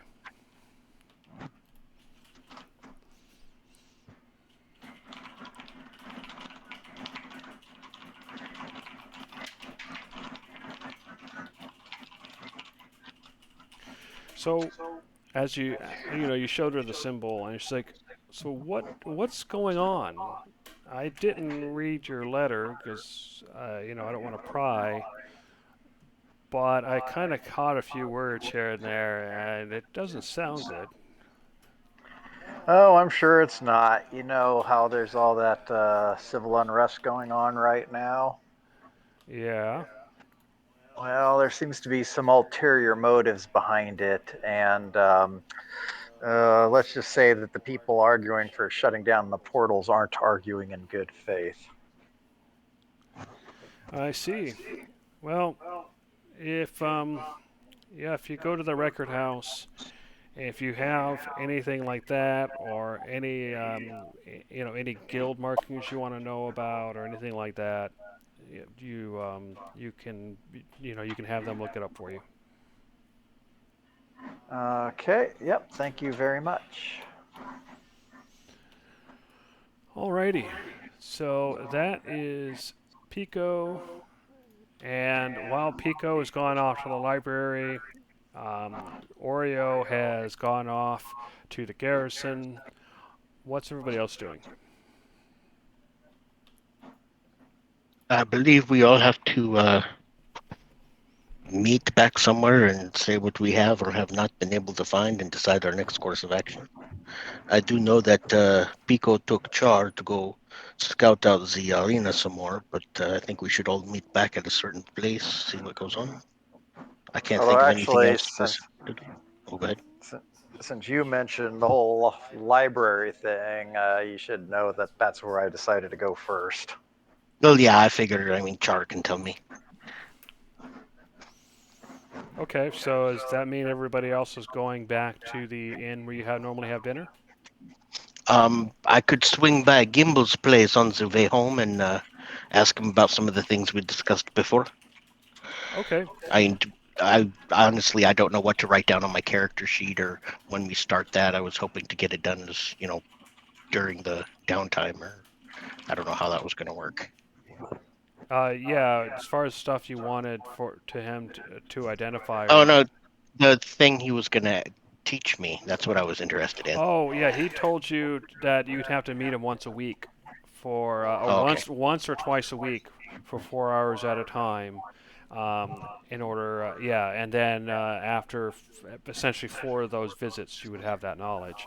So Oh, okay. yeah, that's something you're going to have to set aside time for during the middle of one of your days. All right. But it's probably too late now because he was at the festival, so Okay. So he's he's probably busy heading packing up and back going home. to pack in and everything. But you suspect he's probably done for the day. Okay. Yeah. In that case, we can go back and wait for Pico, grab a quick bite, and see what's going on. Because I'm not sure what else to do right now. Okay, fair enough. So the rest of the group heads back unless Devok or Ire, unless there's something else you wanted to do. No, I'm fine with just heading back.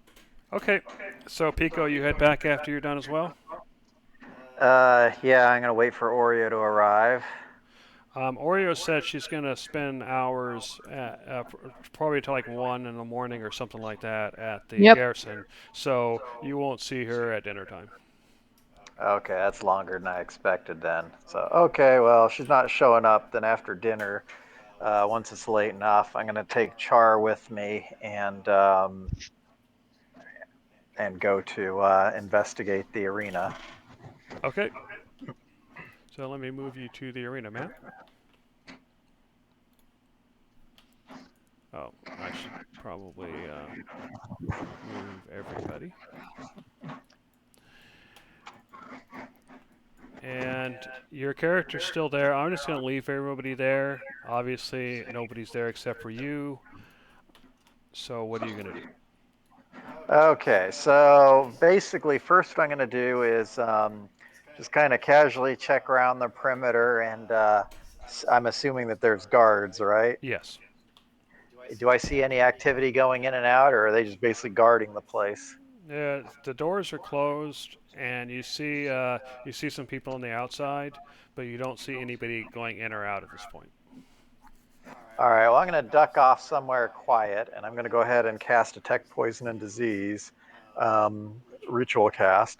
Once I've done that, then I'm going to go ahead and wild shape and get on Char and start making the arrangements to fly into, or, well, do a circuit over the arena first to see what activity is on the inside. Okay, you do so, and you'll see a giant crowd, but they're not actually here. It's just because I set them up ahead of time.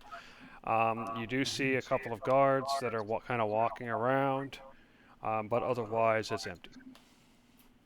All right, and they're over by this door then, right? So yeah, there's two sets of doors.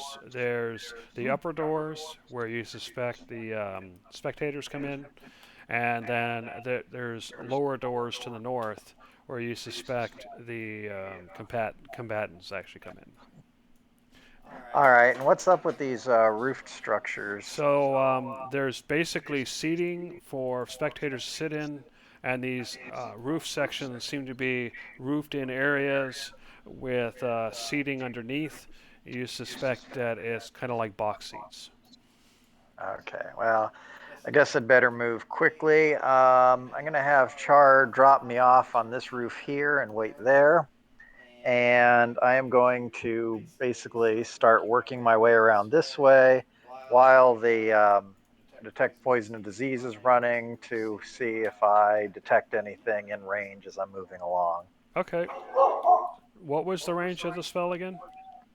30 feet, so we should basically cover the entire stands as I'm going through, Okay. and even the outer edge of the arena. So one thing you notice is again the walls seem to nullify the effect, meaning you can't see past the wall at all. Um, Mhm. However, within that 30 feet, as you're going through, you don't notice any poison or disease. All right. I'm going to go ahead and I'm going to go ahead and crawl down here and then check and see if I can get under the door. You go up to the door, and as you do so, you get this very bad feeling. Not the spell's not still not telling you anything, but you're getting the impression that if you get too close to the door, your effect is going to be nullified. All right, well, I'll back away from that. I'm going to then go back over to here and work my way up just to make sure to get the rest of the perimeter. Okay. Um, Now, how about this door? Does it look like I could get under it? Yeah, actually, you probably could, but you are getting that same bad feeling. In fact, you actually get a similar feeling near any of the walls. It's just, um, but you can't go under the walls, so it doesn't, doesn't affect you. All right, well, I guess the last thing I'm going to do is I'm going to go ahead and kind of loop around the inner perimeter of the arena, making sure to go near the pillars just to make sure there's nothing within the arena grounds themselves. You do so, and yeah, you're not seeing any poison or disease. You also don't see any weird objects. You do see some rocks. The pillars seem to be in good shape. The walls seem to be well maintained. The dirt seems to be there's no holes or anything like that. It seems like whatever damage happens is kind of filled in, so it's fairly flat and even. All right, well, I don't know. There's much else I can do here. So I'll go ahead and get back on Char and fly away. Okay, you do so. Are you done with the arena, or are you going to do something else? I guess the last thing I'm going to double check is see if I notice anything weird about the front entrance here. Okay, yeah, you go over and you don't see any poison or disease. You see the two dragon statues. You get the same bad feeling on the outside of the doors as you did on the inside. Same with the walls. But yeah, you're getting the distinct impression that magic can't go through those walls or doorways. What is this thing underneath this guard? It's basically like a wooden platform, like a podium kind of thing that he's standing behind. Oh, okay. Um, Dang it, come on, stop that. There we go. All right, actually, I did remember there's one other thing. I'm going to go check for that door that Oreo had found. Okay, yeah. Due to your passive perception, once you got to like here, then you noticed it kind of here in the corner, Uh-huh. just like this partially rusted metal door with plants covering most of it. All right. And do I notice any bad feeling sense here? You do.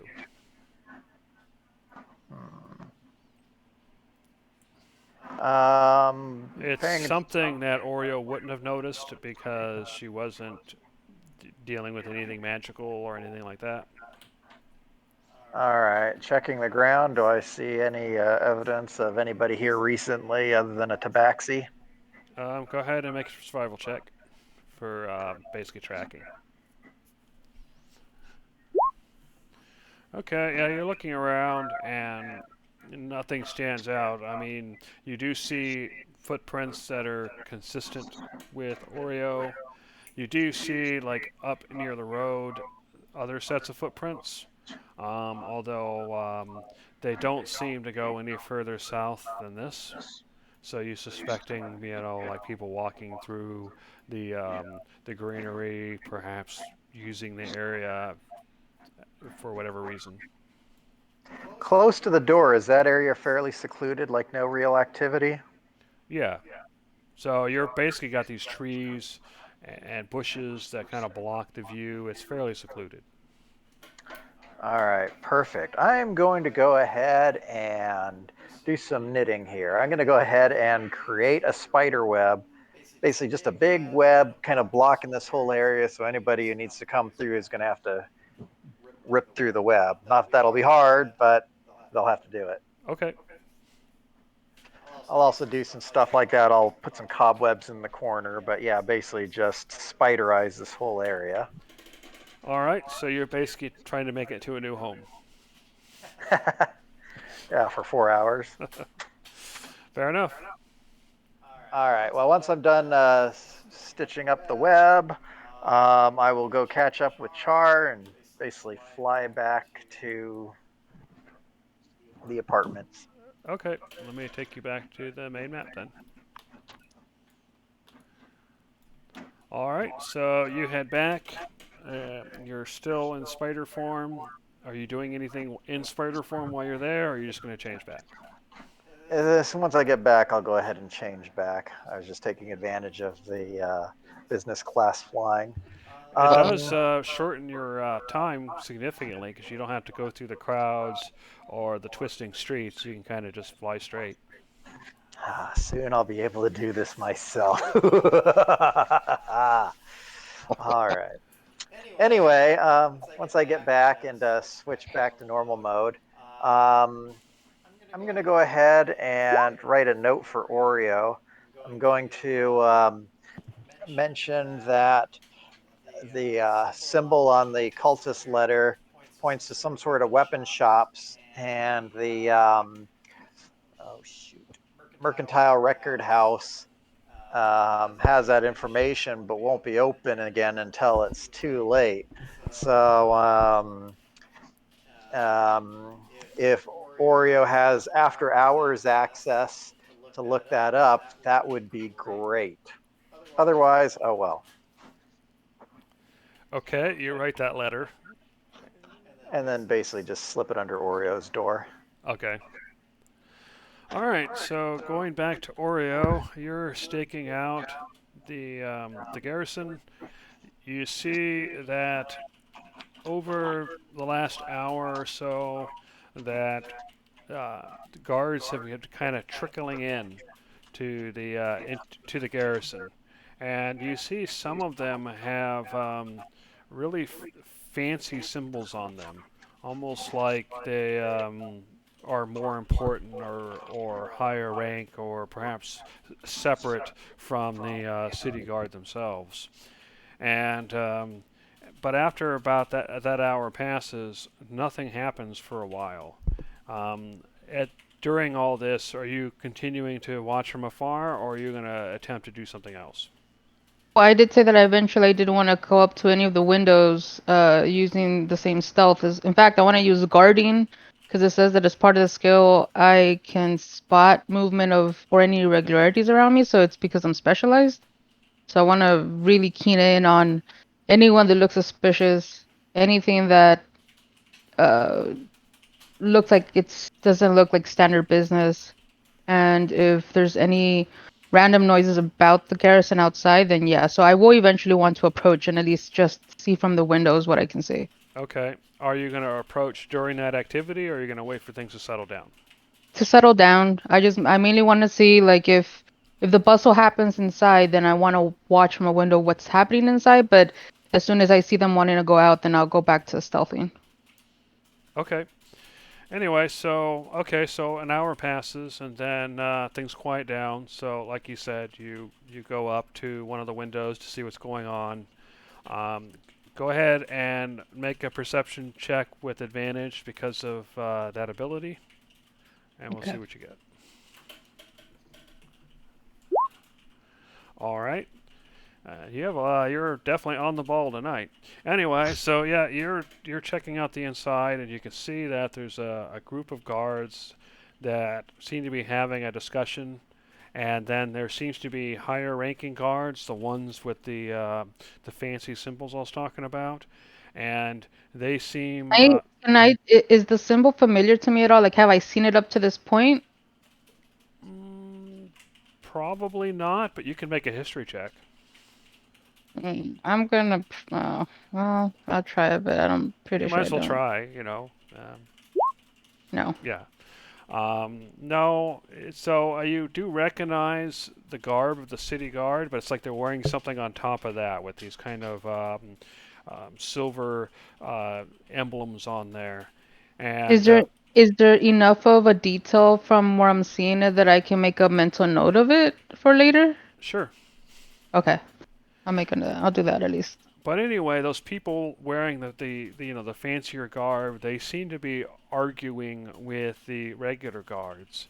And then finally, one of them, who's holding a massive staff, just slams it into the ground, and everybody becomes quiet. And you realize that this older person, or this person is actually older. He's got white hair, and is definitely way past his prime. And then he just seems to be talking calmly, and everybody's just standing there quietly listening, and all the yelling is gone. And then at this point, then shortly afterward, that group then starts leaving and heading toward the door. And I'm assuming at this point in time you're going to back off, right? Yeah. How many of them were in the midst of all of that going on? Like, how So there's many probably guards? maybe a dozen guards and six of these clearly higher ranking people. And because of the way that they were arguing, there's no way that I could have heard even like a mumble as to what was being said. The windows are closed. You can definitely hear some yelling. Most of it is garbled, although you can probably pick up some things like, you're going to do what I tell you to do, and we know what's going on, and um, keep them here, and we will move them after the tournament. Okay. And the people that you said that he shut up essentially, they left? They're the ones that are leaving? No, the ones that are leaving are those higher ranking people. The ones including that Oh, old man. It's like once he shut everybody up, said whatever it is he said, very yeah. softly, by the way, so you didn't hear Yeah. any of that, unfortunately. Right. Then that group just decided to leave, and the original guards are still there. What do I see as a reaction of those guards? Like, is it They're an insight they're check or clearly something? they're clearly unhappy. It's almost like you're doing something, and it's just like this other group or something comes in and forces you to do something their way, even though you don't want to. Think of it like Do I cops see? from one precinct dealing with cops in another Yeah. precinct and forcing them to do Yeah. something. Do I see any of them though reactionary just starting to walk downstairs to where I've been told by Ragu that he was headed into? None of them are heading downstairs at the moment. Okay, so they're just standing by. So yeah, I would have peeled away already because I want to make sure I'm not getting caught. I wait until they disperse, but I do want to stay a little bit closer to the window from that point on just to see what those guards are doing and keep an ear out to the surroundings if there's any scuffles or anything around. Fair enough. You do see later on in the night, maybe an hour later, you see a guard walk downstairs carrying some what looks like some plates, and he walks downstairs with some plates. Looks like there's food on there, and then he walks back up um, empty-handed. In a couple minutes Right. later. Okay. Um, how late is it by this point? It's probably around midnight. Mm, and then there's no other sounds around the garrison so far, right? It's been pretty quiet around it. Fairly No. quiet. I mean, there are guards still moving around on occasion, but there aren't many. You suspect that most of them are probably sleeping. Okay. Just out of curiosity, would basics about how people are treated in a garrison something that, I mean, is that like a history check?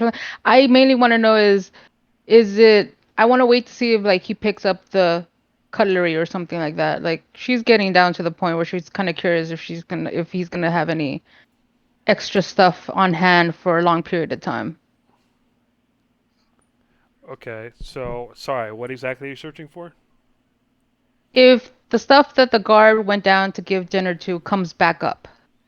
Eventually, you eventually see the plates come back up, and you can see that the plates are empty. You notice that there's two plates, and there was definitely a meal on each one. Okay. Um, Same number of guards, no shift in change of guards or anything around midnight? Um, at probably around 12:30 or so, the all the guards that were inside, some of them actually wind up leaving, and the rest seem to go into other rooms. Um, but you can see through one of the doors what looks like bunks or something. Okay, so they all stationed there pretty much on a. Okay. Um, yeah, I mean, if by that point, I mean, I'll say that yeah, by one she would have started making her way back to the apartment. Okay. All right. So you eventually make your way back, and then you find a letter. So Pico, tell her what the letter says. All right, I checked at the library for the information about the symbol on the occultist letter. She mentioned that it seems to be associated with some weapon shops. Let me see here. Yeah. Unfortunately, she could not provide more information. She said that hold on, where's that wording? The Mercantile Record House may have the information, but they're already closed today and they'll be closed tomorrow. So by the time we have that information, it's too late. If you have the ability to gain after hours access and look up that symbol, that would be wonderful. As far as finding where those conspirators are going to meet. Otherwise, we'll have to figure out some other alternative. Uh, okay. Do I know if, I mean, it's been hours since the festival ended. Would I have known if Toulouse normally would have gone back home or uh would have, I don't know, stayed after the festival to still keep eye on her stuff? I don't know. You suspect that she probably would have taken the equipment back to her shop, and then after that, she probably would have went home. By now, it's like 1 o'clock in the morning or Yeah. so there's a good chance she's already asleep. Do I know how early I mean, she's with for the festival, the whole marketplace is on for the entire festival, right? So they're Yeah. likely going to be So there. yeah, she's going to be there, and you suspect that if they're letting people in at 10 for the tournament, that she'll probably be there, an hour or two sooner than that. Okay, yes, that's fine. So I'll just say that for the rest of the night out, I'm gonna just sleep in and then, but I'm gonna wake up before dawn. If anybody's already up from the group, then I will meet up with them. Otherwise, I'm gonna start heading to the marketplace to the festival area early. Okay. So okay, so we're gonna advance to the next day then, unless anybody has anything else. All right, let me go ahead and do that. It is now the first. It's a cool day, but clear, and so you wake up early. Oreo. Nobody else said they're waking up before dawn, so I'm going to assume you're the first one up, and everybody else is still asleep. Do I know if the person that I guess runs the apartments or whatnot is around at that time in the morning? They probably get up around 6 or 7 in the morning. If I see them at 6, I'll say that at 6 is when she roughly wakes up. If she sees them, does she see them at around 6? Yeah, she'll see him. I tell them that I just leave a message telling them that if you see anybody from my group come down, let them know that I'm heading to the festival a bit early, and thanks. And I pass them a silver. He takes us like, oh, of course. Enjoy the festival. Thank you. And then I start heading off. Alrighty. All right, you head off to the festival. It takes you. There's not a lot of people out yet, so it probably only takes you about half an hour to get there, but you do. Cool. So I'm gonna go ahead and move you over, and it'll just be you arriving. The rest of the group hasn't arrived yet, but I am just gonna leave them on the maps to make it easier. That's fine. So what Yep. do you do?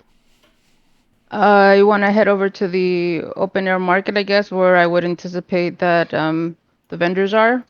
Okay. Yeah, My you priority see is to them see if I start can. setting up. They're My starting to set priority up. is yeah, my priority is to find Toulouse. Okay, yeah, you look around. It probably takes you 5 minutes or so, but you find her. Kind of ask her if she's got a couple of minutes to spare. Kind of want her to.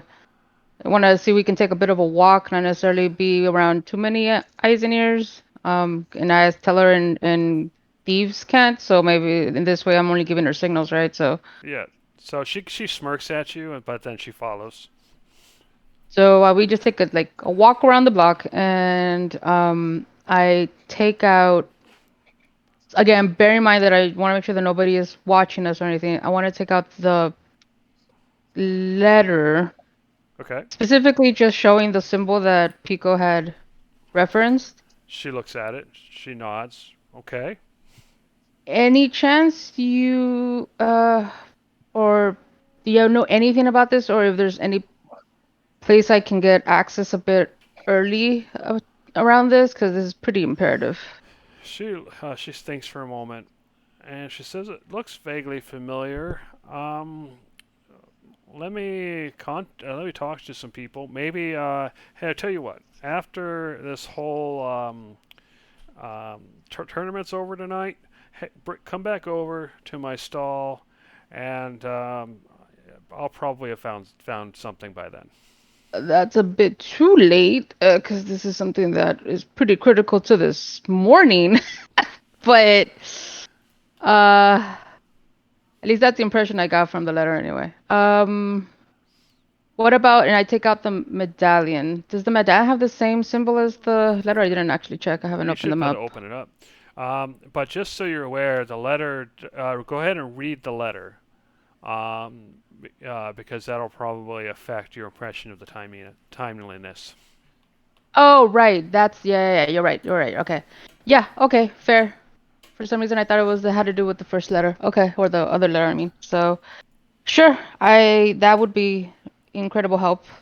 So just meet you back at your stall. Yeah. But yeah, just so you know, the medallion, you do have access to that. You do remember it looking different.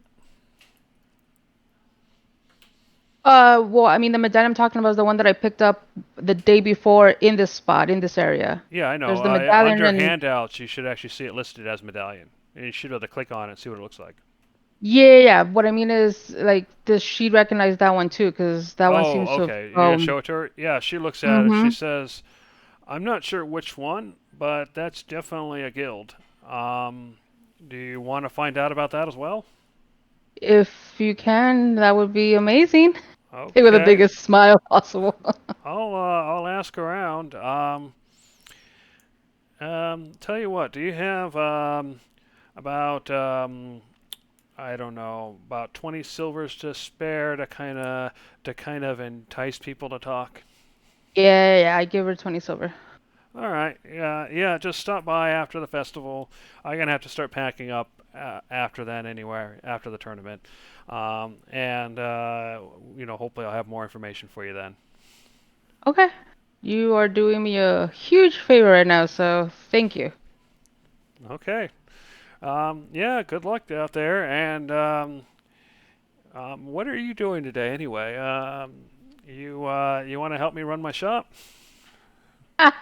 That's maybe another time. I actually have things to take care of, unfortunately, Oh, that of course you do. Anyway, good yeah, luck. thank you. Okay, and I start just casually Yeah, going. because of course Oreo coming up with this urgent time critical request means she's got plenty of time today.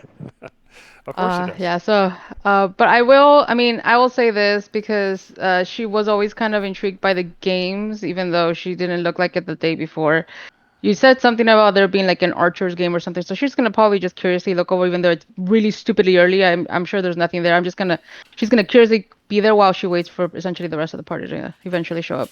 Yep, and you definitely do see an archery game amongst others, and they have different ranges, and you're trying to hit the targets and everything, and so yeah, you definitely see that. You see like the shell game, barrel run contest. Oh, actually, while since I am this stupidly early, I will say that I will stay by the edges of the game. Okay, so I'll move my icon. I'll be in like this spot because my intention is that even though I am looking intentionally over to the games and events areas, I want to keep an either an ear out or peripheral to what's going on around the uh, actual arena.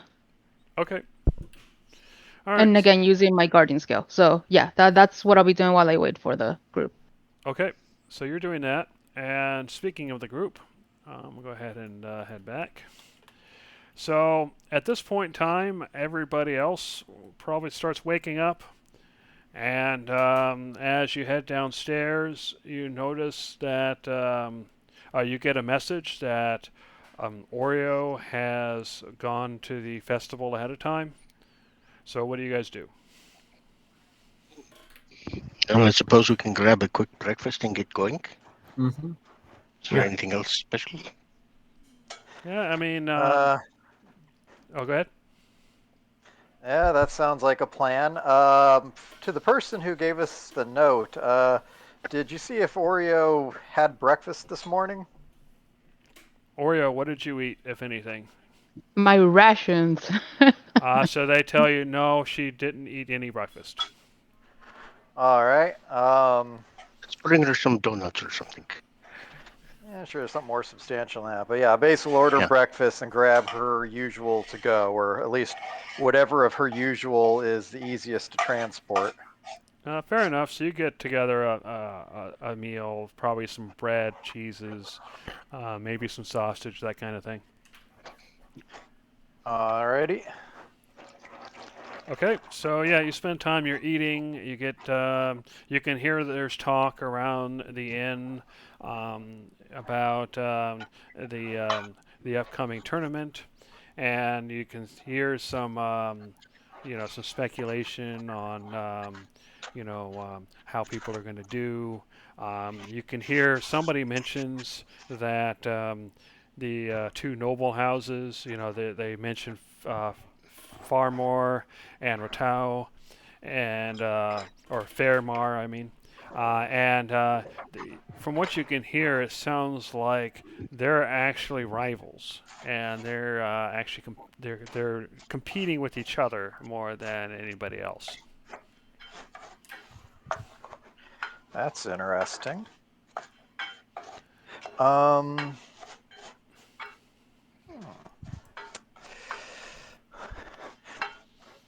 I am gonna also kind of keep an eye out for like, especially if I see anybody in any corners or anything, or just look for anybody who seems to be trying to keep their conversations confidential. Although I guess not likely to run into much here. Okay, yeah, you do so, but nothing really stands out to you. I mean, not everybody's shouting everything, but nobody seems to trying especially hard to keep anything quiet either. Mm-hmm.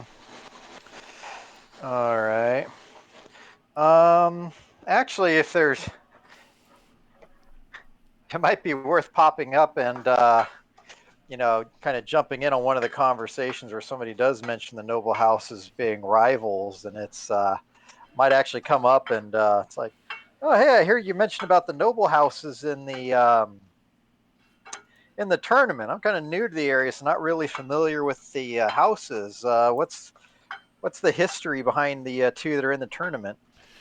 Oh, well, it's kind of interesting. Fairmar is considered to be the essentially second second most important noble house here. Followed behind Valenstar, of course. And Ratau used to be right up there with them, but has recently fallen slightly out of favor. And they've been competing with each other for favor. And I think the Ratau house kind of blames Fairmore for some reason, although I don't know why. Nobles. And then of course, Fairmore, reacts to that, and of course, so they have some sort of, we call it a friendly rivalry, but I wouldn't be surprised if there's the occasional knife behind closed doors involved, although I sure hope not. Oh, that's. I wish I could say that that was unusual for noble houses, but still, that's fascinating nonetheless. Yeah, I don't know all the details, but it's kind of interesting.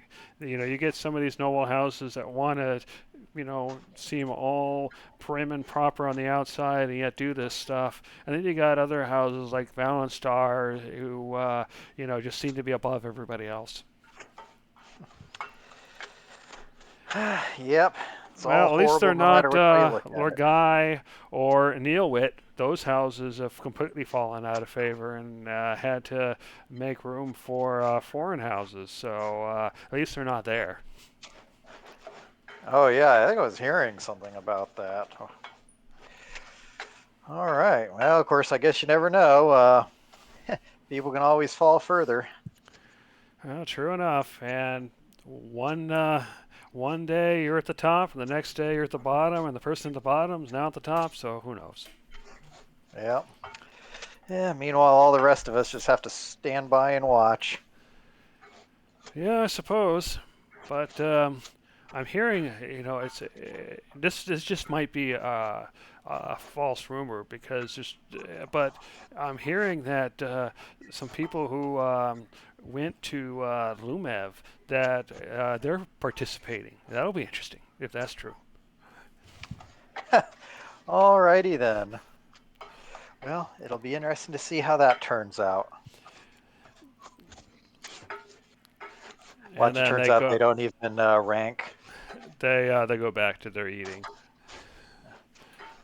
All right. Well, I won't take you from your breakfast anymore. Have a great day. All right. Well, have fun.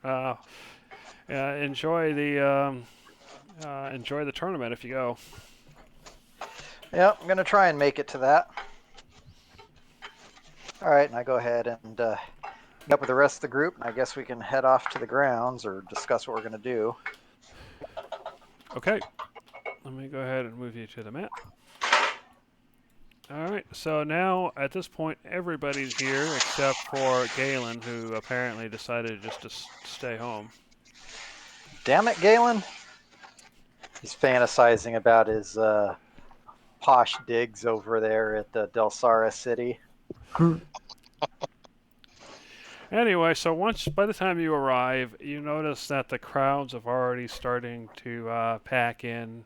You can see people kind of waiting around the arena, even though it's still hours before, before they'll be let in. It's probably, I don't know, around 7 or 8 by the time you arrive. So what do you do? Do I see Oreo anywhere? Depends. I'm pretty obvious. Yeah, I'm pretty obvious out. I mean, Okay, then yeah. you see her. Okay.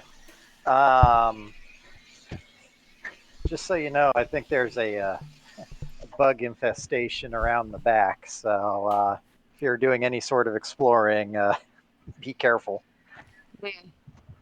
By the way, in the time that I had been waiting there, Jeremy, did I see anything suspicious out of the arena before the guys came? You didn't really see anything suspicious at the arena. However, you did hear random people talking about that somebody from the Lumev expeditions would be participating. Hmm. No names were given, but it strikes you as odd that that rumor is spread so quickly. Curiosity at these games are they're I forget what the word is here. Money put bets. Are there bets for the arena stuff? Um, there aren't any official bets, but people do bet. But I haven't heard any of that in the time that I've been hanging around the games and events. Not really. You do hear people talking about various teams that they're going to bet on, but nothing really stands out as being Okay. unusual about Yeah. it. That was my point. Yeah. Anything unusual. Okay. Cool. Cool. Cool. Fair. So yeah, I'll be up with the guys. I'll meet up to them and um. Well, morning. You guys took forever to get here. Huh? Well, that's because we stopped to pick up breakfast and go ahead and hand her breakfast to go. Oh, thanks for the fancy feast. Wow. All right. I tell Pico that I got the message and that I hopefully will have something more about that until later. Until now, it's a matter of them checking out some stuff, and by them I mean someone trusted. All right. Any idea when they'll get you the responses? Because it sounds like we're going to have to act on that same day as soon as the festival's done. So we won't have a After whole the, lot of. quite literally after, well, not so much after the festival, but right at the end, at the cusp of this. So essentially, right as things are ending, I'm heading right back to meet them up. In that case, you'll probably want to make sure they get a location or specifically directions to it so that we can move fast because whoever it is probably going to be going there at the same time we're getting that information. So we won't have a head start.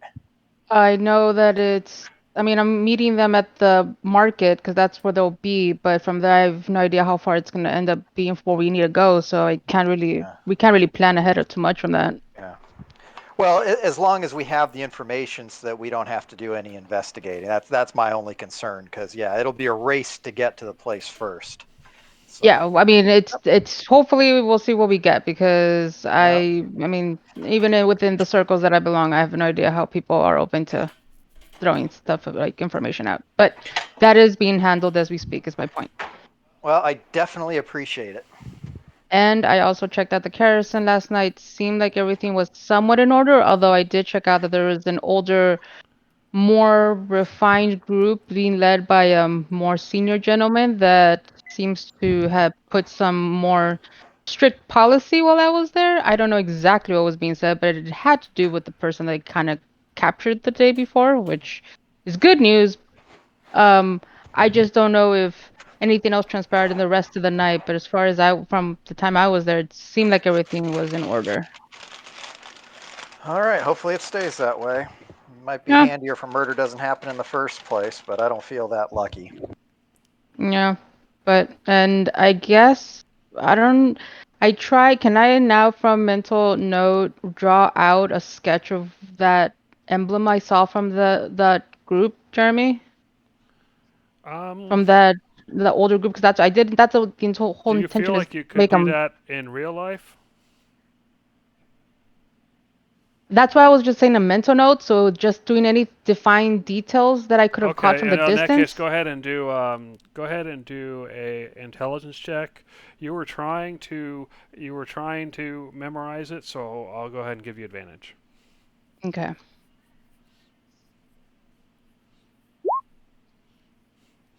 You remember it was an octagon with a blade in the middle of it, but you're not sure if you could get the details precisely. So I make out the shapes out just very horribly to you guys and say this seemed to be something that the older gentleman was carrying on them. I have no idea if this rings any bells to Oh, you I'm guys, sorry. You're but talking about that one. I gave you the yeah, wrong thing. Yeah, you saw. Okay, yeah, you described more like a complete octagon with a star in the middle, basically silver. And yeah, you're pretty sure you don't have the shape exact, but right. it's close enough that if somebody knew what that was, they would recognize it. So I do the best my amazing talent to show that to the group and see if anybody if it triggers anything to anybody like from a guild or for anything at all. So, out of you guys, I would say Pico and Ragu, you might have a chance. So, if you two go ahead and make history checks. And Oh, Ragu, I feel like you're more qualified for that, but I'm not. I think you might need some help. So allow me to offer my expert guidance thank you. as well as the actual help. Yeah, you don't recognize the symbol. Crappity. Well, just then you guys know that it was some specialized group that apparently came in to put some order in the place, and he set some order pretty damn well. But I do at least remember the name, the face of the guy, right? The Yeah, gentleman that was okay, yeah, you would okay, that recognize much. them in a lineup. Okay, cool, cool, cool. Then that's it. So what's the plan with you guys? You guys gonna start heading in as soon as the doors open, or are you guys doing anything else? Oh, I know Ragu and Iyer have to be on site at 9, so they're going to be tied up Yeah. most of the day. Yep. So yeah, you Yep. guys have about an hour before Ragu and Ire have to be inside, which we can just fast forward if that's what you want to do. Before that, I am curious. Actually, Oreo, you're sneakier than I am. Did you want to check and see if anybody took the back door out? Sure. I can start making that way. Although, I mean, do you Yeah, want you just just trust me going by myself going to do that, or do you guys want to be around the vicinity? I guess I can be close by. I just trust you to be more discreet. But yeah, Okay. just let me know if these spider webs are intact. Ah, gotcha. Yeah, yeah, yeah. So I will stealth my way around, just cruising my way, and then just more specifically start looking at that spot that I know is the door. Fair And enough. You can make a stealth check to see if you how well you Mm-hmm. sneak. and before she goes and does that, I'll walk past the area, see if I notice anything unusual, and then find somewhere to just kind of, keep in the area. Okay, yeah, nothing really stands out. And Oreo, you sneak around, and you see that it looks like some spiders started making a home right where that door was, but you don't notice anything else unusual. Okay. So it looks intact. All right. I if Pico's made intentionally uh made himself somewhere I can see him, then I'll go up to him. If not, I'll just go back to the group. Yeah, I'm not really hiding. Yeah, so I'll eventually come up to you and say, seems like it's been untouched. Nice home you got over there. You sure you don't want to stay there instead of the apartments? Yeah, well, it's still nicer than Del Sara City.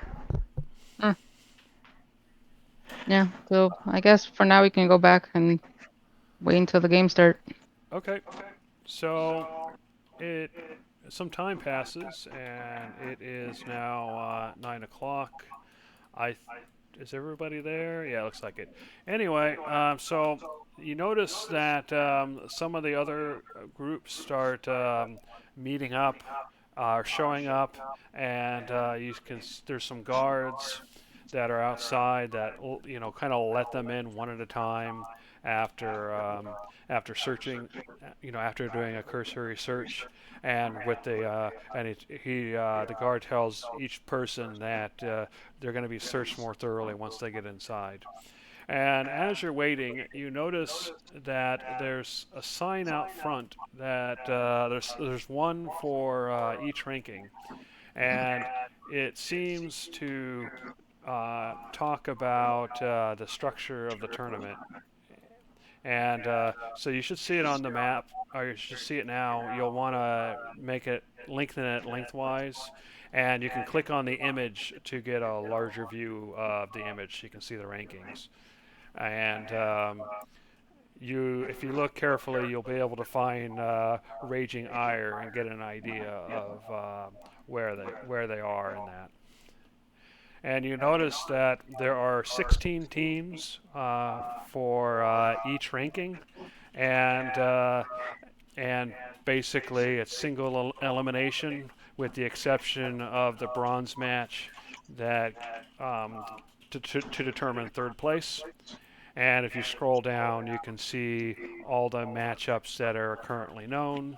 Obviously, only one round one has been filled in, and there's a similar marking for novice and a similar one for expert. So it looks like throughout the day there will be 48 different fights, although any given group will never be in more than four at a maximum. And you can also see in the other ones that you can see some special names that are highlighted differently than the others, and that would be hold on, let me get to them. That would be Blades of Truth and Sapphire Hawk and the novice ranks. And you see underneath the marking, you can see scribbled in noble houses. They intentionally call them out as part of the noble houses? Yes. Okay, cool. I don't see those two. Anyway, I was, yeah. oh, go Oh, ahead. go ahead. No, I no, I, finish uh, your I thought. don't. Sorry. Okay. Say I don't see those two groups. Yeah, I only made the image for the one. Oh, okay. That's why I described them as being on separate sheets you see on the wall. Okay, but they're in like the Novice. expert or the novice They're or in the the. novice. Okay, so the two noble So houses only have beginner fighters. Okay. yeah, so you see two groups marked that way: Blades of Truth and Sapphire Hawk. I put it in chat. There's no indication though which house which team belongs to, but you do know that those are the two teams out of the 16 in the novice rankings that are noble houses. Okay. Uh, Before you guys go in, because I have the impression that we're not going to be able to go in until the seating part comes into play. And I actually, uh, did Pico actually share everything that happened in the conversation with the guard the day before with us? So like all the timings of how things are getting started and moving and everything. Oh yeah. Yes. Um, did they tell you if they were going to search the people on the stand?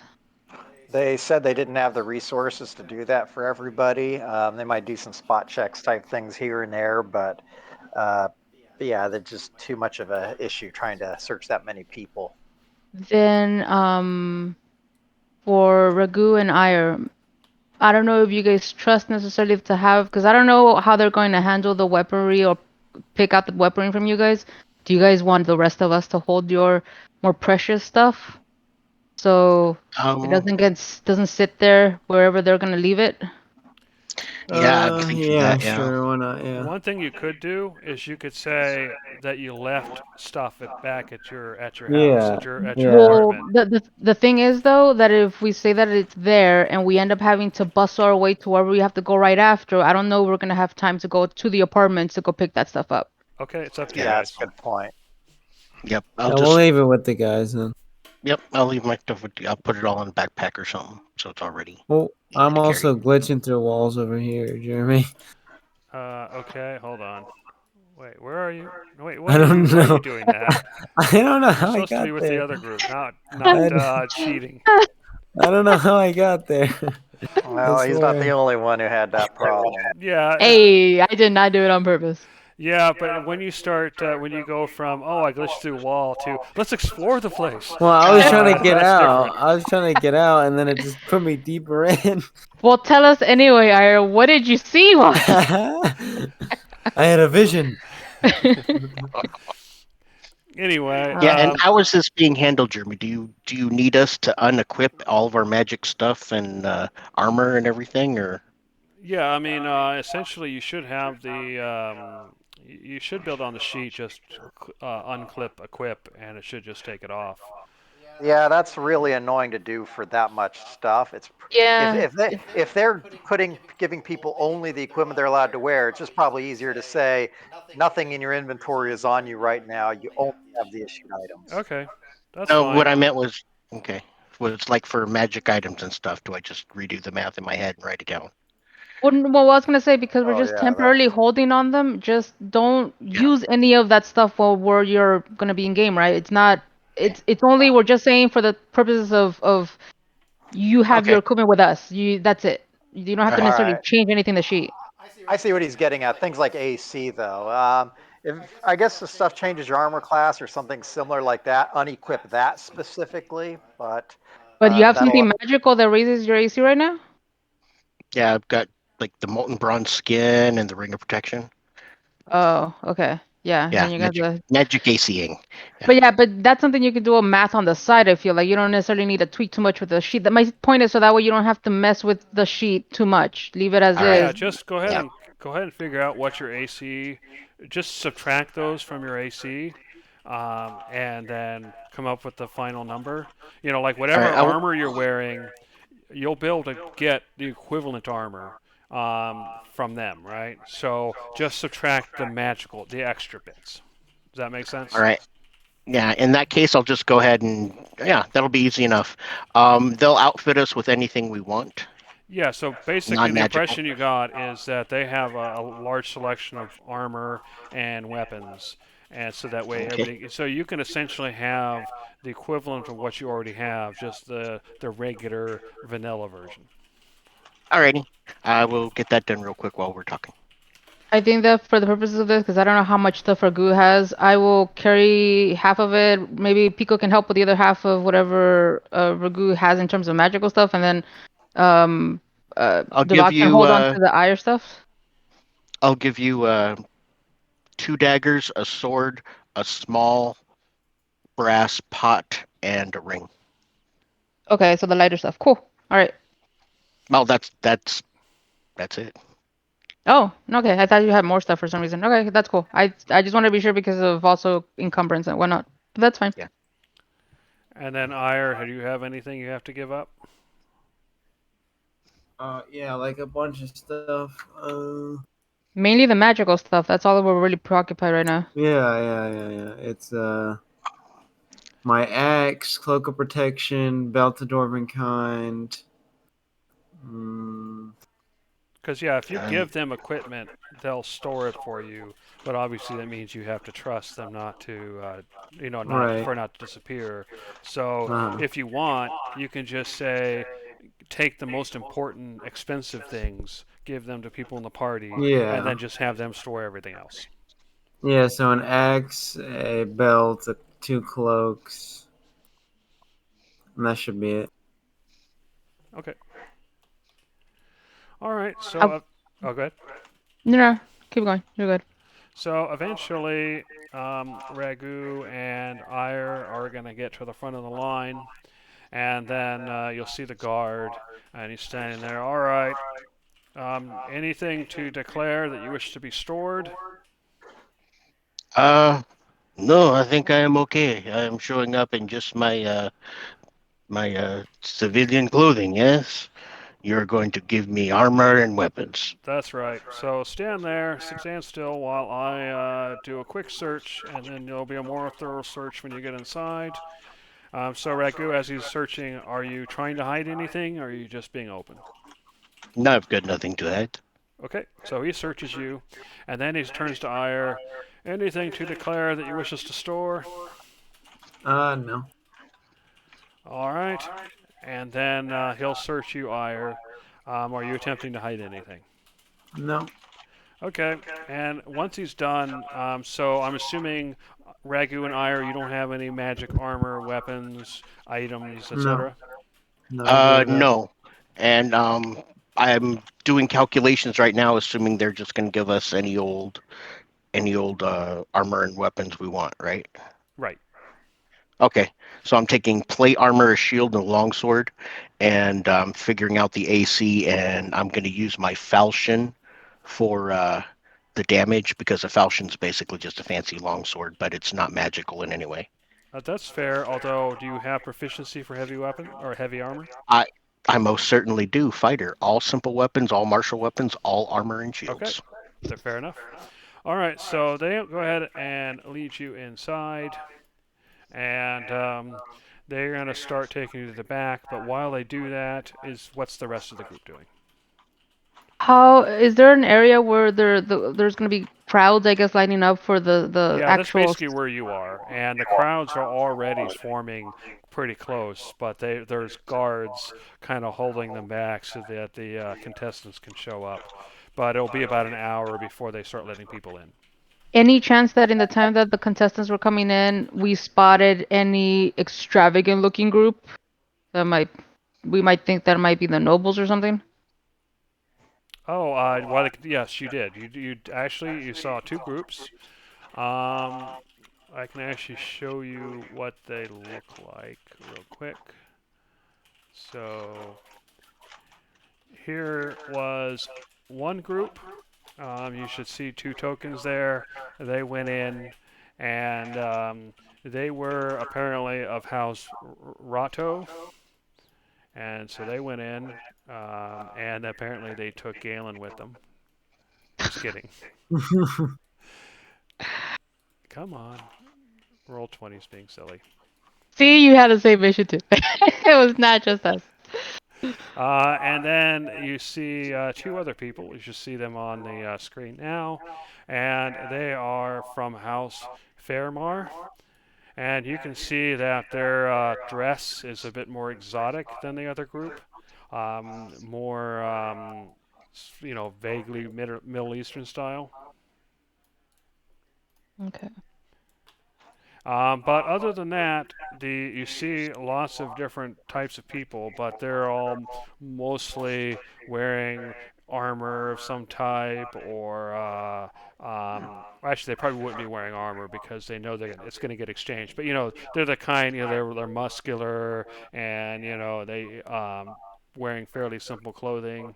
A few exceptions are that you do see, oddly enough, the occasional gnome. You see some half elves. You see two people that seem to be wearing leaves and plant bits sticking out of them. They appear to be normal mortal races. They're not anything weird, but they seem to be more in tune with nature than one might expect. Um, you, Oh, geez, my druid buddies are here.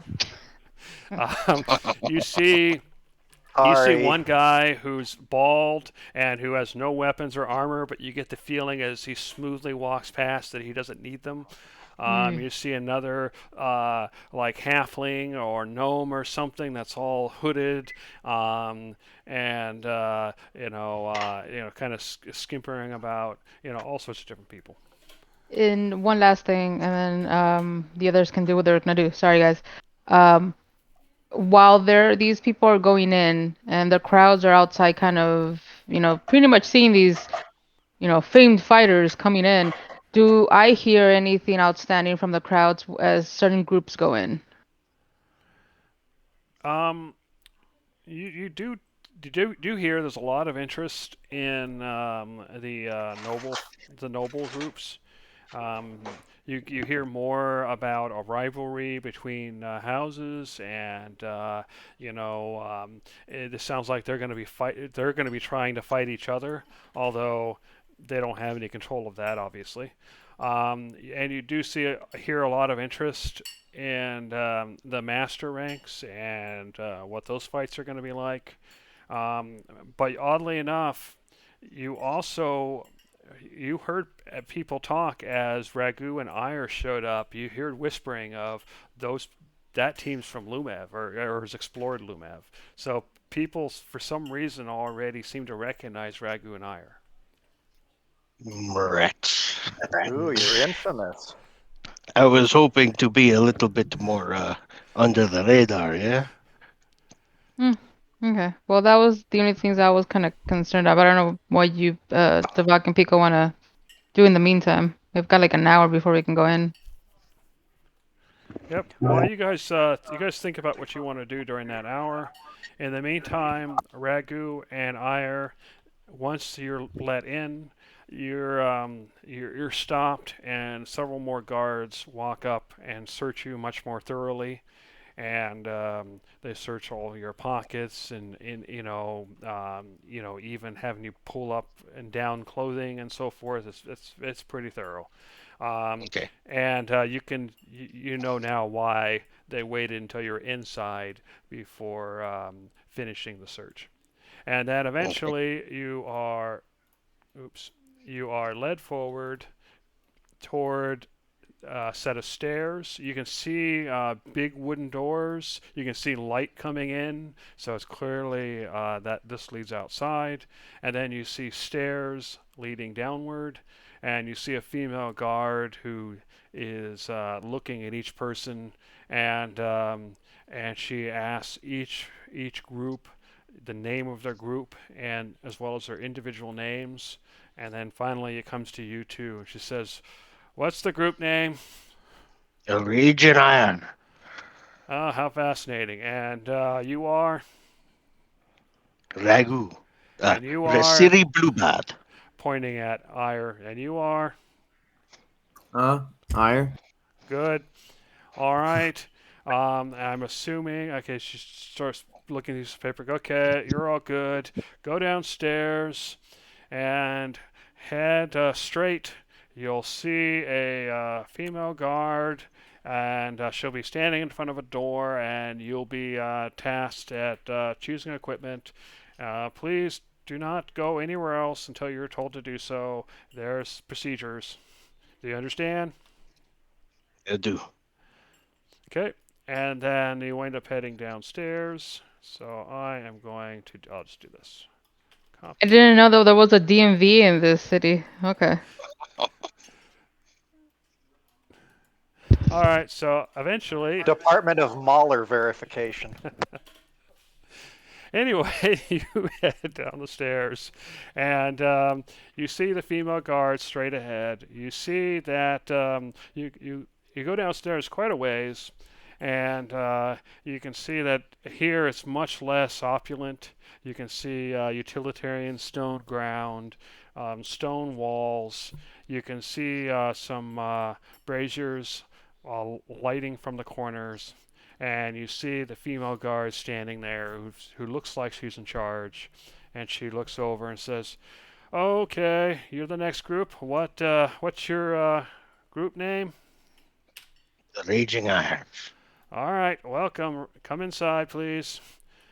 And then she waves into the room she just went in. "All right, there. Go ahead and pick out your weapons and armor. Remember, all the weapons are blunted, and the armor is extra padded. And obviously, you are not allowed any of your own weapons. You should have been searched. You're not allowed your own armor. You're not allowed your own magic items. You're not allowed to cast spells. Doing any of these things will disqualify you immediately and will cost you a fine and jail time. So please follow the Even rules." even though they are blunted, they act like the normal thing, yeah? Yes. So basically, the way it Okay. works, metagame wise, your damage and everything will be the same as normal. The It's difference just is, all non-lethal. yeah, the difference is that once you've reached a certain hit point threshold, they'll call it, and then you'll basically be pulled away and healed. And mechanically, obviously, magic spells, magic cantrips, and magical effects aren't going to work, but things like superiority die, rage, key, those kinds of things will work. Key is okay, but magic isn't. Right. I don't know. Some key could fire fireballs. Just checking. The specific kind that is allowed is the monk kind and the kind that fuels attacks.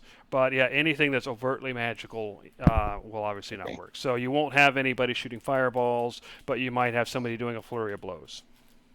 Okay. All right. I am going to choose now, and I choose a set of plate armor, a buckler, and a great sword. Okay. And What happened Do to you your have any falchion? boot black? any boot? Oh, what'd you say? I said, Sorry. what happened to your falchion? Oh, I went ahead and decided I'll just use a standard great sword. I flipped it in from the I added it to my character sheet from the list, and I'll just delete it when we're done, Yep, just so that's I can fine. just Okay. click and roll. Okay, sounds good. And Ire, what do you pick? Bu- bu- bu- whatever heaviest armor I can get with heavy armor proficiency and Yeah, That it's would be regular stuff. So anything you could find that's non-magical yeah, in the player's handbook, so up to yeah, plate would be fine. yeah. The sure I'll best take stuff you can plate. get is plate, which is 18, and there's no dex bonus to that. Yeah, I'll take plate and a flail and a shield. Okay, fair enough. All right, so once you're done gathering your equipment, she leads you back out and she says, "All right, well, let me show you around a bit. So please follow me." So you guys can move your characters. Ire, you might Oh, want to come out as well. yeah, sorry, yeah. She says, "Okay, see this door? Well, this will be your area. Each team gets a area where they can spend in between fights. Please enter." You can see the sand pit there and a training dummy. You can use this to test out your equipment, to train, to get used to the different weights of the weapons. There are some benches for you to sit down and relax. And this is where you'll be spending most of your time in between matches. Please follow me when you're done looking around.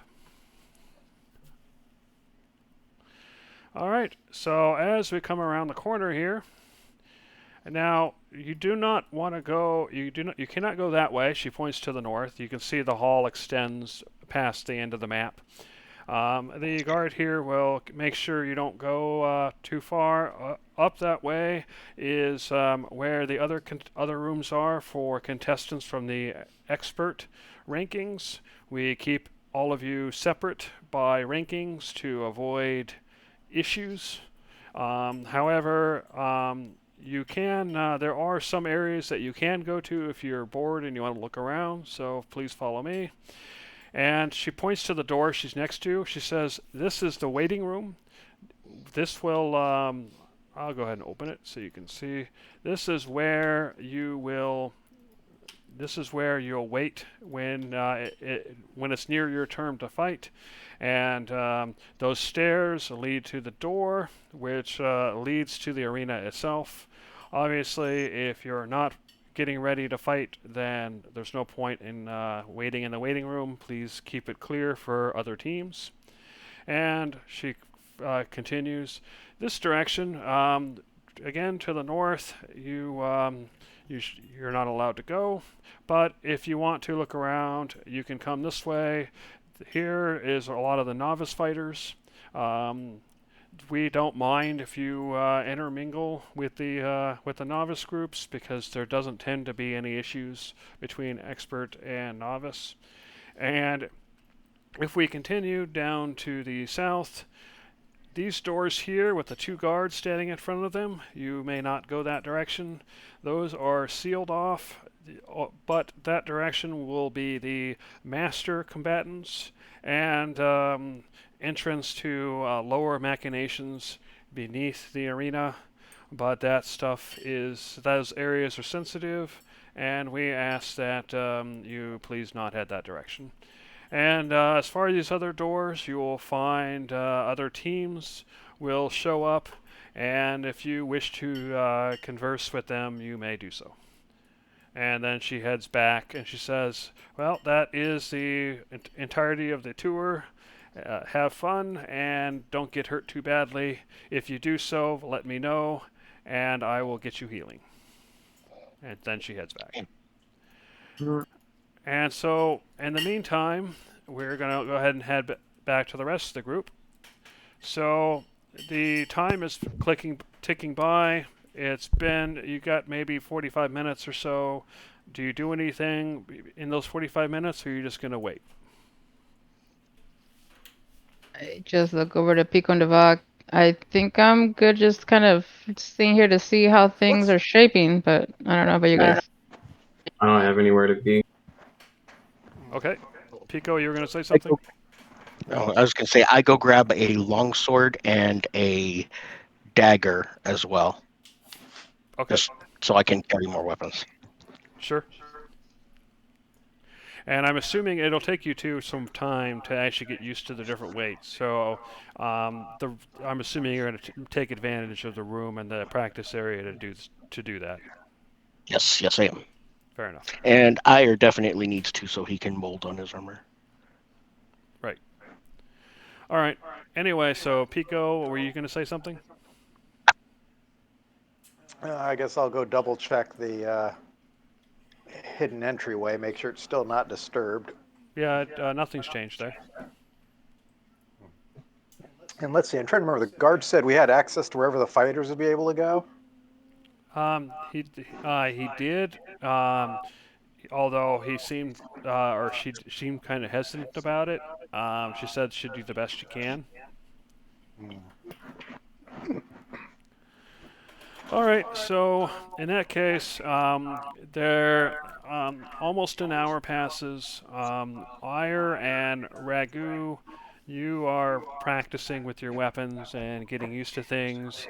You notice that the rest of the teams filter in. You see a couple of them kind of move past your door as you're in there doing your thing, and the line starts to form. I'm assuming you guys are going to be near the front. Pico and Oreo, Devok. Yeah. Well, I Are you going to mean, try I to want to. get yourself to the front, or you're going to, or you don't care? I kind of want to see how the first couple of people going in are getting like shuffled in, and if it's more like everybody's just kind of crowding in, then I would want to be right in the middle where I'm kind of almost unnoticed. Okay, fair enough. So yeah, you see as people are going in that there is some crowding, of course. There are some cursory searches, but you see occasionally somebody looks a little off or suspicious or something, and then you'll see that they get much more thoroughly searched. Some people get taken inside to get searched, so you think that they're especially thoroughly searched. Um, but far more people are only casually searched than are thoroughly searched, just because there's a lot of people coming in, and then eventually, you'll wind up approaching toward the front, and then there's of course the guard. Let me go ahead and just open the doors since you'll be able to see inside now. So yeah, the guard will be there, and he says, "All right, so it's gonna be 10 silvers each, unless you are the friends of the one of the combatant teams." Does that disqualify us if we're friends with two of the combatants? Say it again. Nothing. Yeah, we're part of the group with behind Raging Ire. Oh, okay. I'm assuming, Ragu, that you let them know about the rest of your group, right? Oh yeah, there's Okay. tickets for everybody. All right. He's forgotten us little people now that he's already famous. Yeah, pretty much. No, no, I haven't. All right then. Please follow me, and then he takes you inside, and then he says, "Okay, this door here. Please go inside and pick your seats." And then he opens the door, and then says, "Yeah, just go in and pick where you want to stay." Place for I don't snacks recognize or this. anything? That one Sorry. isn't the same as the other one, although you do know there's more guards down below. Alrighty. Um, And then, yeah, as you can see, the area is packed, and each of those tokens would, for the most part, would represent a group of people. So you can see that there are many, many people who are packing into this thing. right. Huh. Okay. And then the Um, guard says, "You'll want to go in and secure your seats now. You can get back up and walk around again, but you'll want to go do that first." I just kind of stay by Pico and Devac, kind of figuring out where do we want to be, guys. Most of these seats are pretty full. Do we want to Although, even be in the front though, or do we want to be like more in the back? Because there's like spots up here that are somewhat we empty. can go right here. Wait, where'd I you was, ping it? yeah, I thought so. Because these seats are. Although, isn't the entryway to the north over here? I was thinking we might want to sit near where the fighters come in, or wait, or is it one at each end? No, there's just one to the north, and obviously it's down at ground level, and so it would probably be about 50, probably about 15 feet from that top of the wall down to the bottom. And you Yeah, said that, and did you guys ever explain to us with the box situation, or we just seen it for the first time? Like, do we know what these things up here are, like, Yeah, who's I don't know how much they explain, but one thing you do notice is that the people sitting in those beneath those roofs seem to be wearing much nicer clothing, and you also notice that there seems to be bowls with some sort of fruit in there, kind of arrayed at the top, and you can see some rich-looking people kind of like grabbing fruit and eating it and that kind of thing, while everybody else is kind of sitting out in the sun. Is there any chance that there's any signs of similarities between the noble groups that came in and any of the people that are currently sitting in those booths? Yes, you can definitely see that because each noble house kind of has their own colors and everything, Right. and you can see matching colors from one house over here, and matching colors from another house over here, and they're mixed in with nobles probably from other houses besides. So yes, they're So those both of those houses have other people here watching. I look over to Pico and Devag. Do we want to split up then maybe? Kind of see if somebody stays under any collective house a bit more carefully. yeah, it might make sense. I guess I'll sit over near Gerald to Rivia. This one over here. The Wicker Man. Alrighty. Uh, then I'll take this side. I'll sit over here. Okay, then I will take the long route and be around here. Yeah. Okay, fair enough. And yeah, as you're getting seated, you can still see people coming in. Some people are getting up and kind of walking around and then coming back. Um, there seems to be the occasional, looks like a runner or something that comes in carrying food or ale or what have you. And so it seems like people are running food back and forth from here to the taverns or something like that.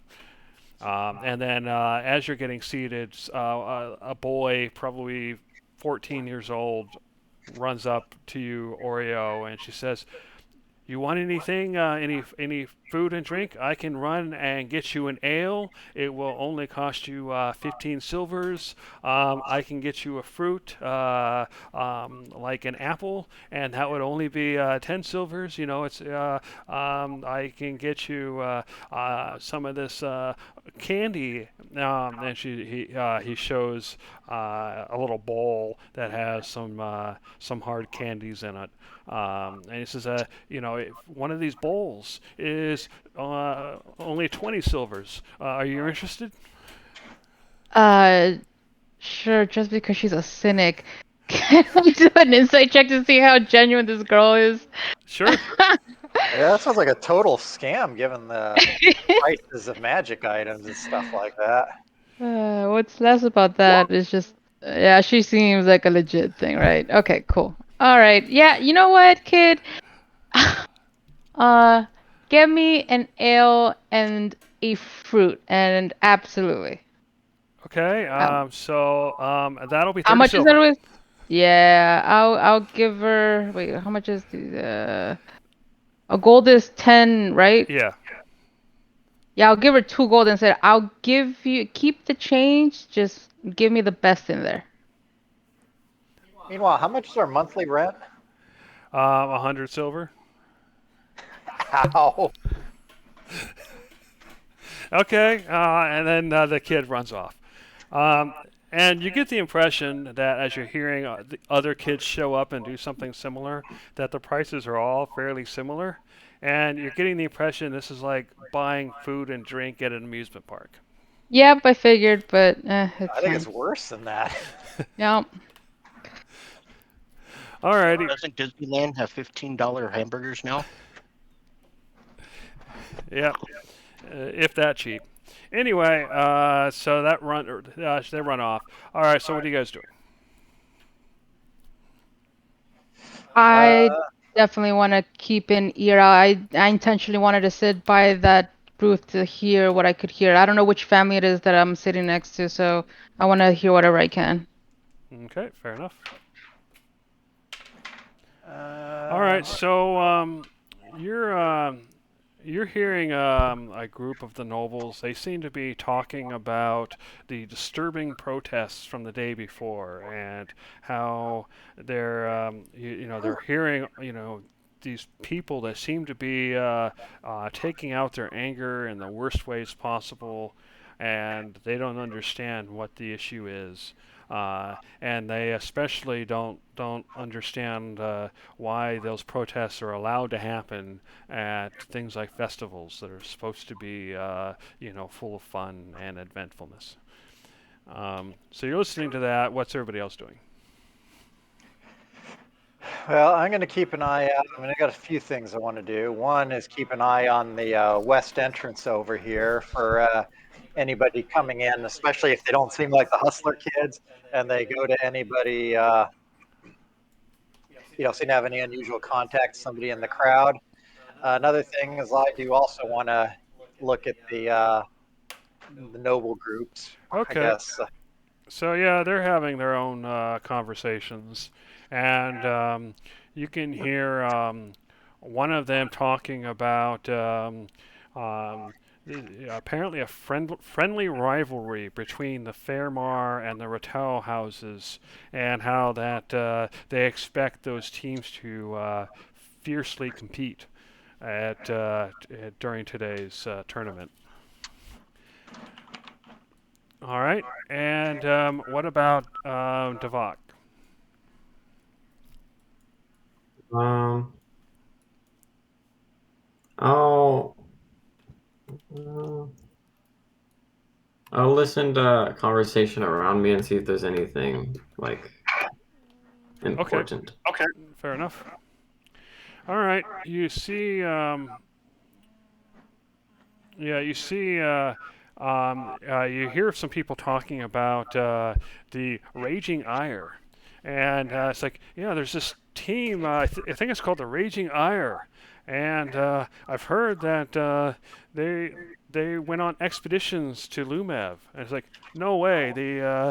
The expedition groups are participating. Nah, just that one team, I think. Um, and isn't one of them like a machine or an automaton? It's like, yeah, that's kind of weird, but I'm surprised they allow that, and it just keeps going like that. Okay. Doesn't seem too suspicious. All right, so yeah, the Uh, conversation. Oh, go ahead. no, finish your thought, and I have one last question Yeah, after. well, we'll do that first. Go ahead, ask your question.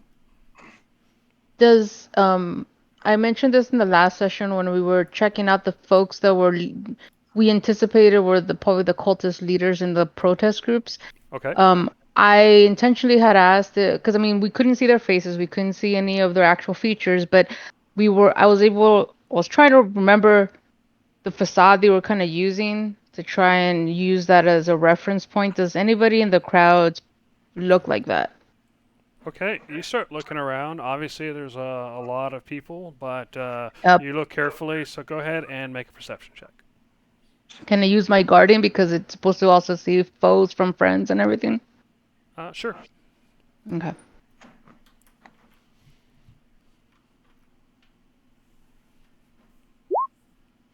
Yeah, you're looking around and you see the occasional person, like maybe a person over here who's maybe a little nervous.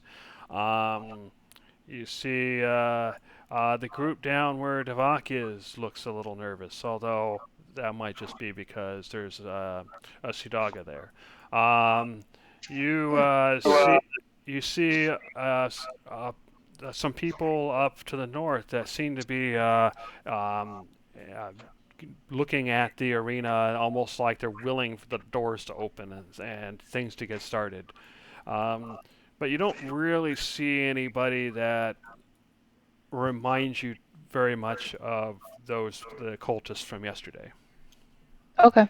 Fair I enough. mean, not to say there's not necessarily any cultists Right. here, but they're Yeah, all yeah, yeah. different. Yeah. Yep. Okay. All right. And so, was there anybody else who wanted to say something real quick? Yeah, I realize this probably doesn't mean much, but can we try to stylize our armor? This is a show. Sure. How are Yeah. you going to do that? I just wanted to have like red armor with black accents instead of your standard shiny silver.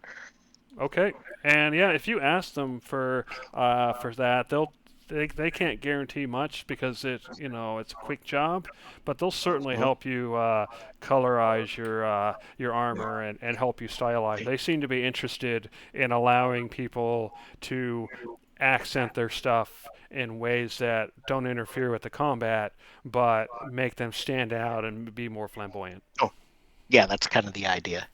So yeah, red armor with black accents and black horns. All right. And Ire, are you doing anything special about that? Like that? No, I'll just do it like the colors he's doing. Okay. All right. So yeah. Everybody starts slowly settling down, and There is one thing I'm going to do also. After having staked out a seat, I'm going to come back and talk to these guards here and ask, excuse me, have you notified about a investigation? one of the guards looks over and says, "Yeah, there's this thing about potentially someone asking some questions. Maybe someone from one of the guilds. However, we are just getting ready to start the tournament, so I would suggest that you spend perhaps later during one of the breaks or maybe during some of the fighting.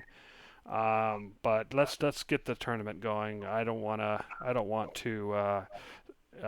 mess everything up downstairs. Okay. Well, as long as they know that there's something happening in the first place. All right, well, I'll go ahead and make my way back to my seat. Hi, Gerald. Who are you saying that to? The guy right below me. It's a bit of a reach, but I'm calling him Gerald of Rivia. All right, fair enough.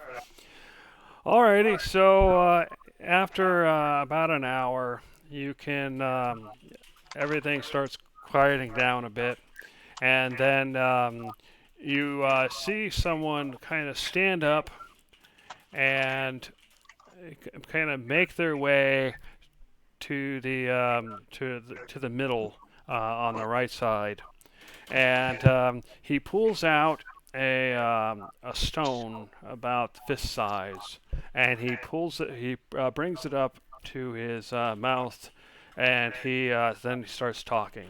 He says, "Welcome, ladies and gentlemen, to today's tournament.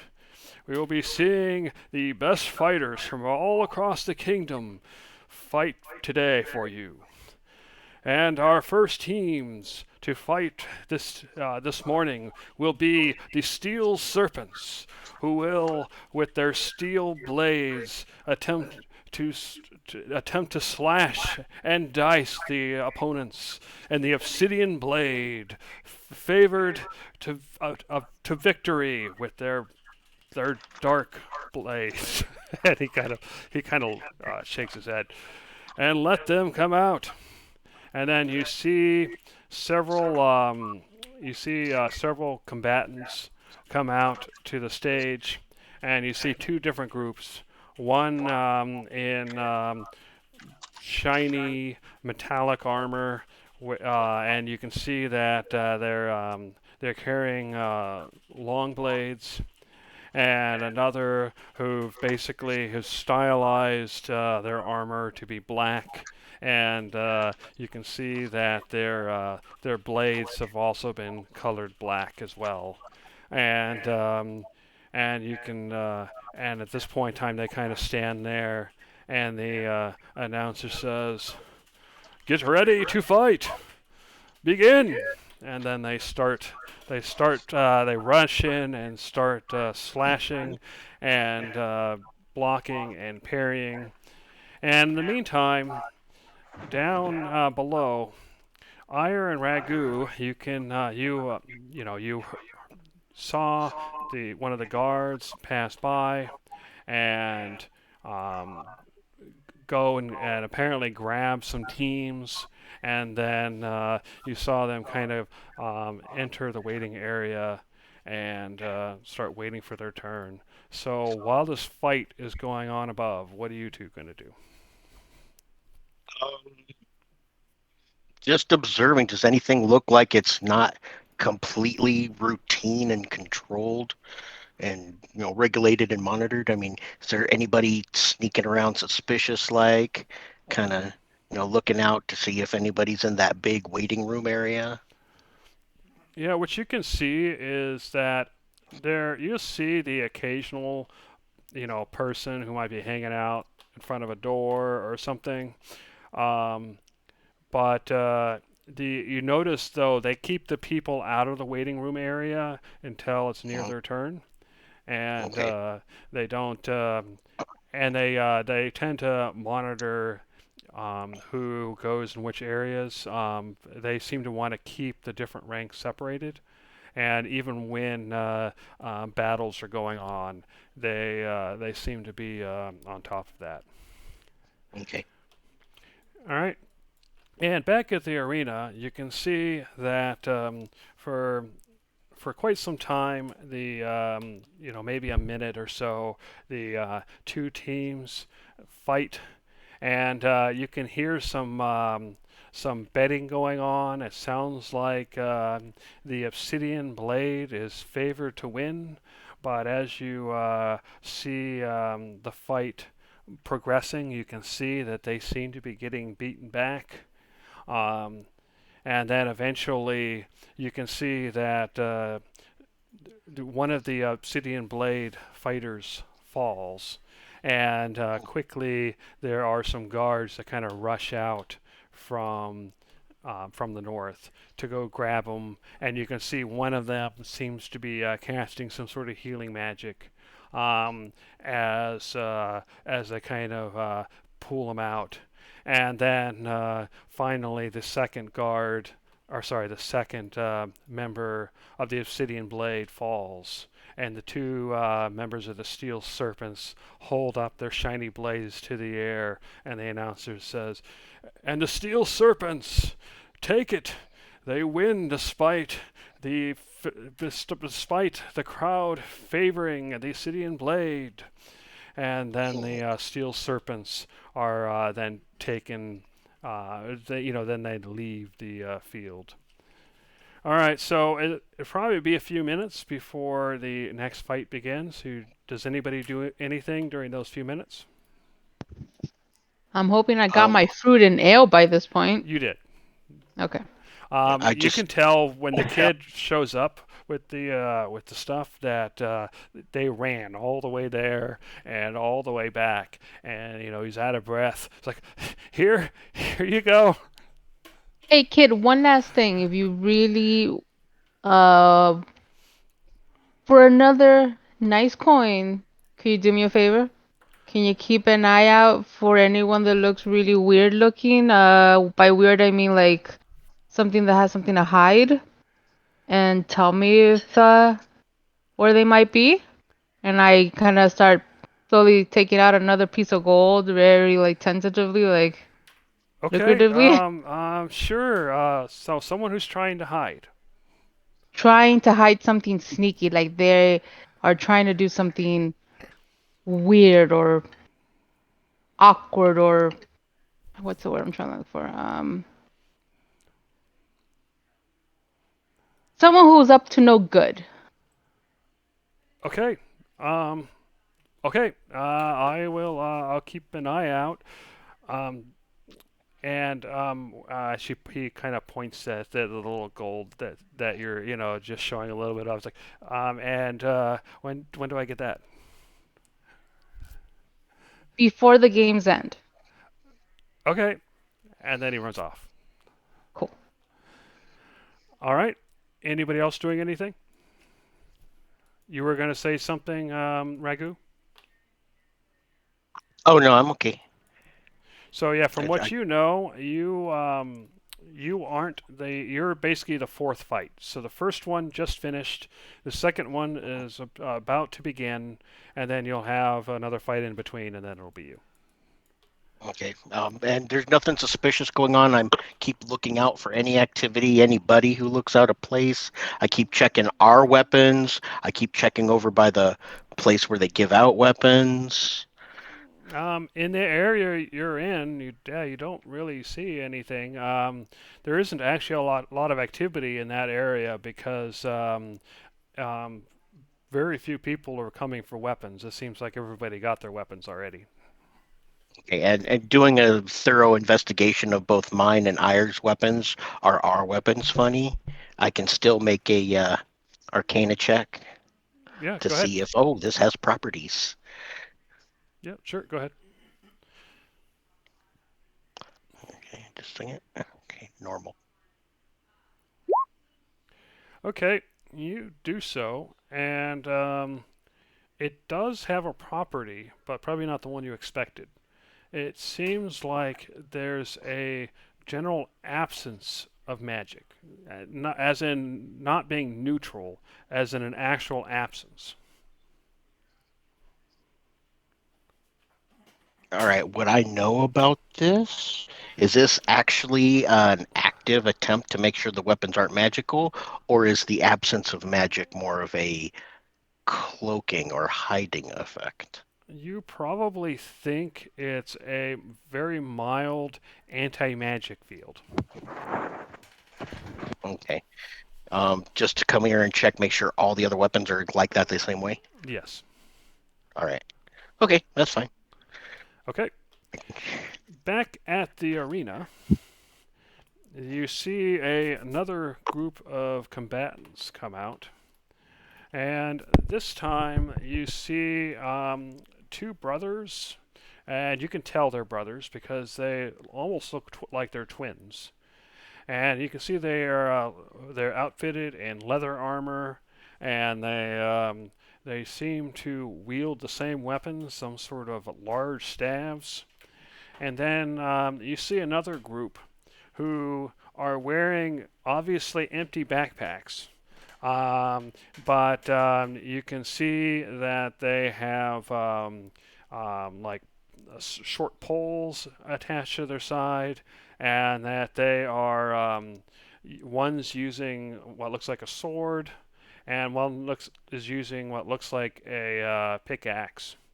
And then the person with the stone holds it up and he says, "And for our second fight today in the expert ranks, we will have the Dungeon Delvers versus the Brothers of Valor. And we will see how much their valor holds up today. Are you ready? Begin!" And they start fighting.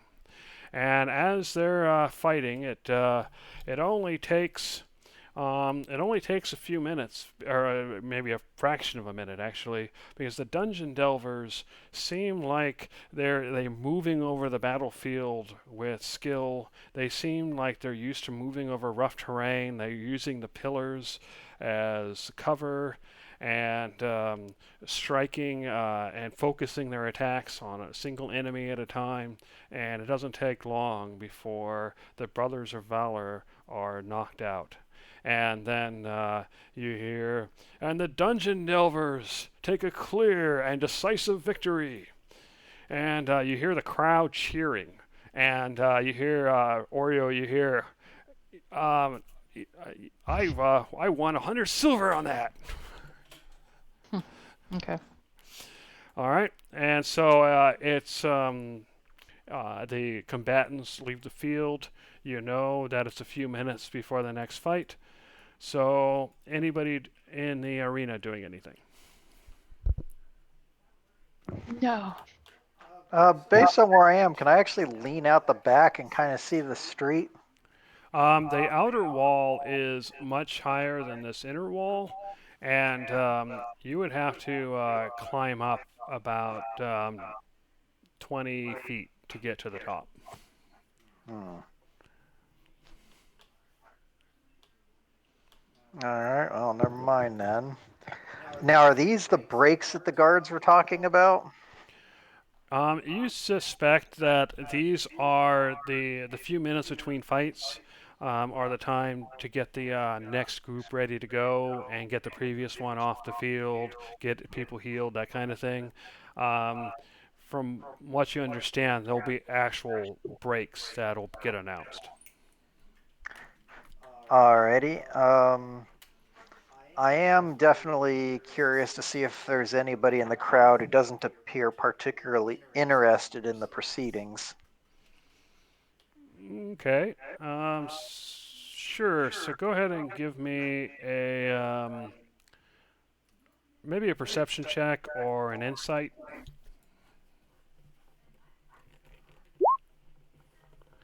All right. So you can see that some of the people in the noble houses maybe seem a little less interested. Um, Maybe they're a little bored or they're waiting for something. Um, you can see that there's a couple of people over here who seem to maybe be bored or waiting for something, and a couple people in the back, way down at the bottom, that are perhaps the same way. But other than that, most people seem to be pretty interested in seeing the combats. Okay. So you only two guards on the in the arena, the ones at the entrance? There'd be some. There'd be. I don't have them on the map, but there'd be one near the door, and then near the edges there would be some. Looks like some guards, and some people in robes. The people in robes, you get the impression that they're probably more magically inclined. So you see Oh, people here and there that seem to be watching out for things. but the noble houses themselves don't have like their own security guards or anything like that? They would, but they'd be sitting with the nobles. Got it. Okay. Cool. All right. So Ragu and Ire, are you doing anything? before the next Um, combatants come out? I'm still really just looking for anything suspicious. I know something's going to be going on, but kind of stuck back here. I got to figure out what and what I can see. Okay, fair enough. All right, so back at the arena, you see that a couple of more teams come out.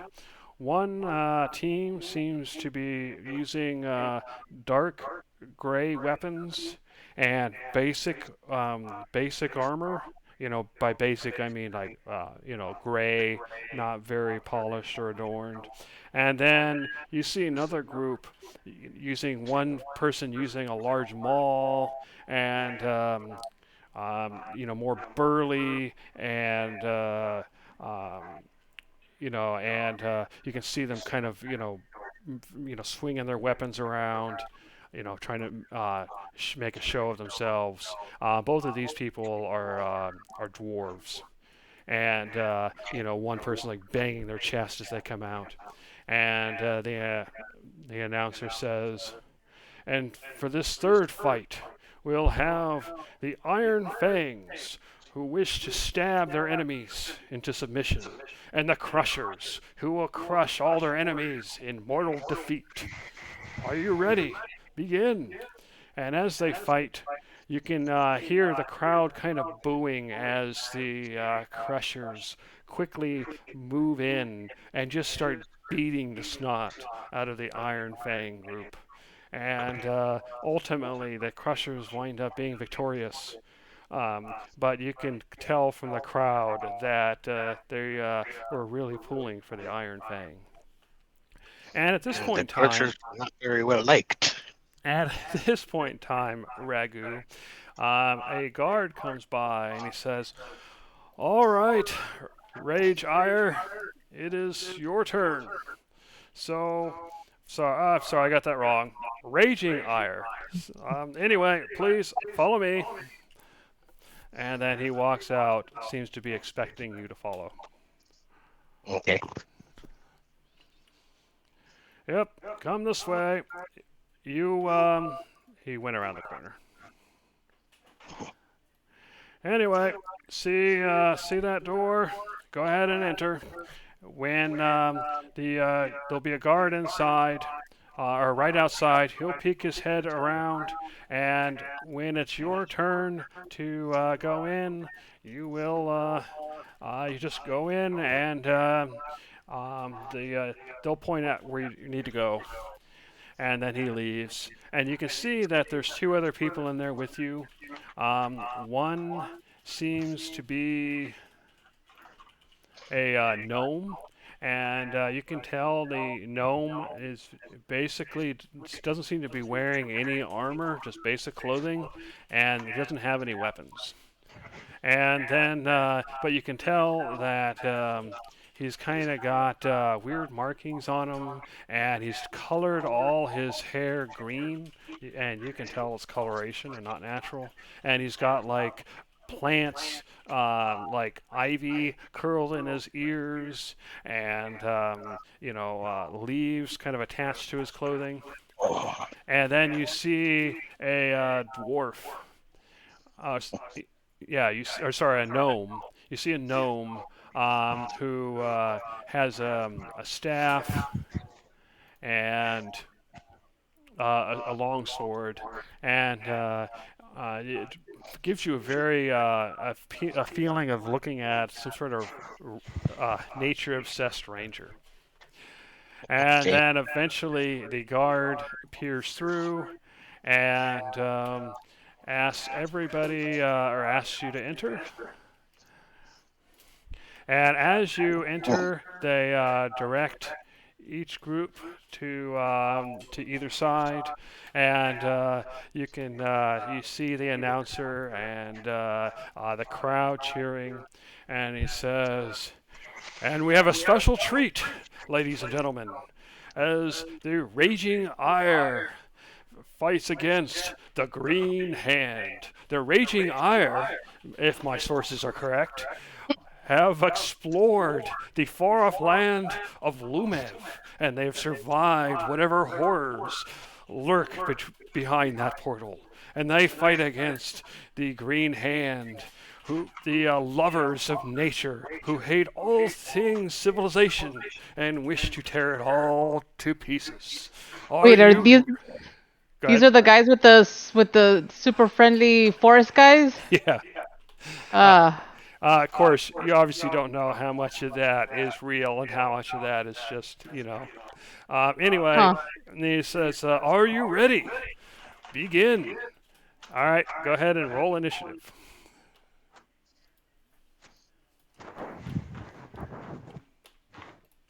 Ragu and Ire again. Ire, go ahead and roll.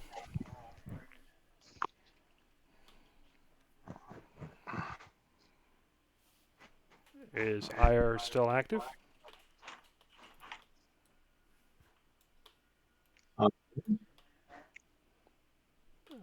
Let me check Discord.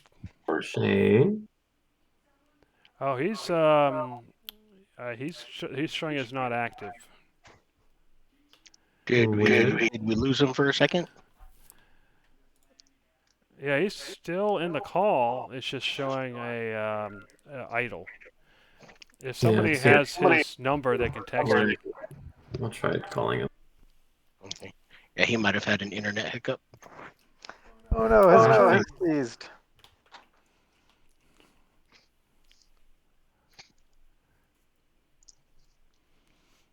Oh no, I have to stall. I must posture and beat my chest for the crowd. All right, as you do so, they cheer. All right.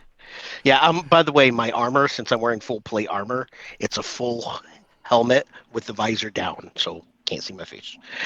But yeah, I whip out this huge, great two-handed sword, like total Final Fantasy Buster swordish. Yeah. And the crowd cheers. And then you hear, "Any moment now, the fight will begin." He didn't answer. There's a robot in buffer mode in the middle of the arena. He's back. There's the Shane. Is that Ire moving or? Yeah, I'm here. Oh, okay. Go ahead and roll initiative. Mhm. I've been stalling, man. Hurry up. All right, let me go ahead and descend. Well, he's not hurrying with that initiative. No. Well, neither am I. Alrighty, so as we begin, the one of the people who calls himself Escondo, sorry, Escanu, moves forward. Why am I moving? That was me. Don't worry about it. He moves forward right up to Ragu, and then he starts by doing a unarmored strike right at his center, and he hits. Now I'm gonna use my shield to deflect this blow to impose advantage on him using my reaction. Okay, so he's disadvantaged. All right, Uh huh. and he Awesome. hits. Oh god. Oh. That's quite all right because I arcane deflect it, and as he goes to punch millimeters away from my chest, it just kind of plings with a sharing of magic, and his hit doesn't go Oh through. wait, hold up. That's are you? Can you use that? It's magic. Yeah, it's a reaction for me. Well, but Yeah, it's but it is. all right. It's Um, magic though. it is magic. It's called arcane deflect. Yeah. You would see like a force. Yeah. So well, Oh, 'cause I is it can't. Mine's a just class feature or is it a spell? It's a class feature. The War Mage has it as a class feature for fighting, but Okay. Okay. it Yeah. doesn't cost spell components or nothing. Yeah, that's fair. Alright. Okay, so he does appear to hit you, but he doesn't do any damage. And one of you notice a robed figure look your direction and kind of cock his eye, but doesn't do anything. Okay, and then Yeah, the but yes, I do know I can't cast spells like shield or anything, but I thought I could use arcane Mhm. deflection because it was the same as my combat. yeah, that Yeah, I get that.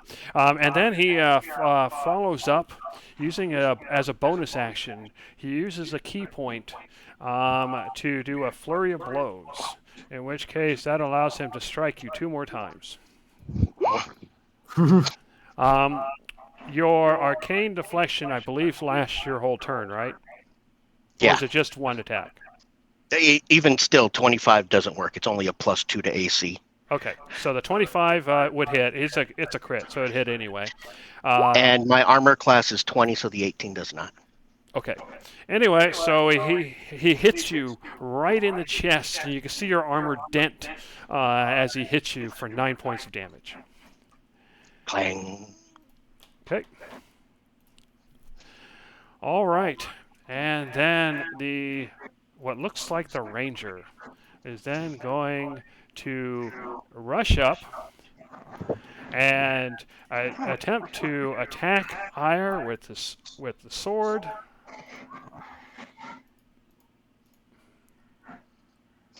Come on. Thanks for the assistance. And the sword slides against Ire's armor, and then they use their mobile feat in order to move away without incurring an attack of opportunity. Hmm. That one might be annoying.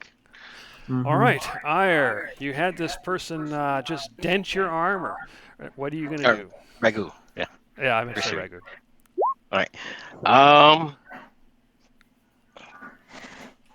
Just clang, dent my armor, and I just look down at them with my great sword in hand, swing it right up over my head, and bring it straight down, bisecting them.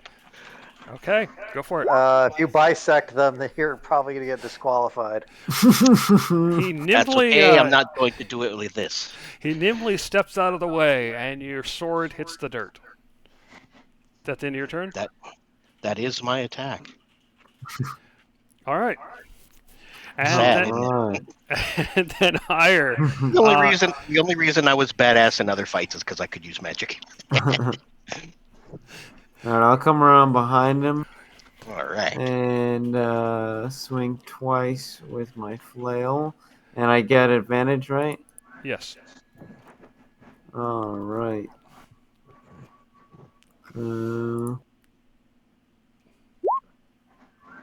Okay, All right, both of ring in those there, hit. pal. And by the way, Ragu, your second wind and your superiority die, your those kinds of things still work. Okay. All right, so you smash into him for a solid 20 points of damage. And you can tell that this kind of knocks him down. And at this point in time, it's the end of round 1. And you hear from the stands. And so the Green Hand managed to get the first strike, denting the armor of the giant Ragu. But then the machine, the automata, came up from behind, dealing massive blows, nearly knocking the enemy down in 2 strikes. And as we begin, Ascano gets ready to decide what to do. All right. He first strikes at Ragu, and he hits,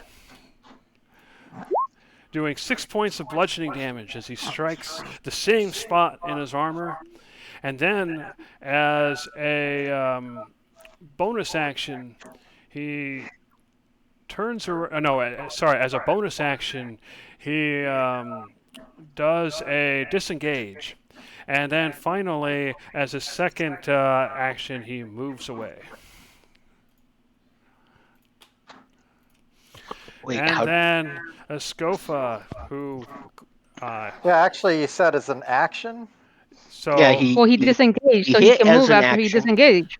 Yeah, so but he he did used a an key point to action, disengage. and then he has a bonus action disengage because he's a monk. Yeah. And then he Okay. spent his movement to move. Oh, okay. Okay. All right. Yeah, just a It weird sounded like you description. took 3 actions. I don't know. Maybe I just heard it wrong. No, it's one action, one movement, and then a bonus action. Haha. All right, Escofa then rushes forward and then strikes with her longsword with a 22. That will hit unless you do something. Arcane deflection. Okay, that bounces off the arcane deflection. And at this point in time, she attacked you, which means that you don't get an opportunity attack against her with the mobile feat, and then she moves away. Mm. Now, Ragu, you saw this person kind of rush into attack and run away. What are you going to do? I am going to bolt. 1, 2, 3, and slam him as hard as I can. Go for it. And that hits. Okay, at this point in time, you knock him to the ground, and while he's still conscious, the guards kind of rush forward and pull him off the battlefield. He is now disqualified. All right. Is that the end of your turn? Um, Or she's disqualified, I should say. I have 2 more movement. I'll come up here next to Ire. Okay. All right, Ire, you can see that one of the members has been knocked out. What are you going to do? All right. I will rush forwards, flailing hand, and strike twice. Okay, and both of those hit. All right, let's see. Does she have any answer to that? She does not. You hit both times for 11 points of damage. I believe the answer is called ow. Nice. And at the end of your turn, you hear, and so from all their tribulations and trouble in the terrible land of Lumev, the raging ire comes back from behind, knocking out one of the members of the Green Hand and starting to make work of the second one. Will the Green Hand be able to come out from behind? Personally, I don't think so. And at this point in time, Skanu is going to attack Ire with a sword, swinging hard for his head. But with an 18... No. That person's disqualified. Oh, did I pick the wrong? No, true. Yeah, that's the wrong one. Oh, you're right. That's actually Scopa that was doing that, who I just removed. All right, let me roll initiative again for her. And put her back up here. Whatever it was. All right, so that was Scofa that was attacking. It was actually her long sword attack, as you can see from the chat. But with an 18, does that hit Ire? No. Okay, so it bounces off your armor, and then at this point in time, she uses her mobile feat to get away.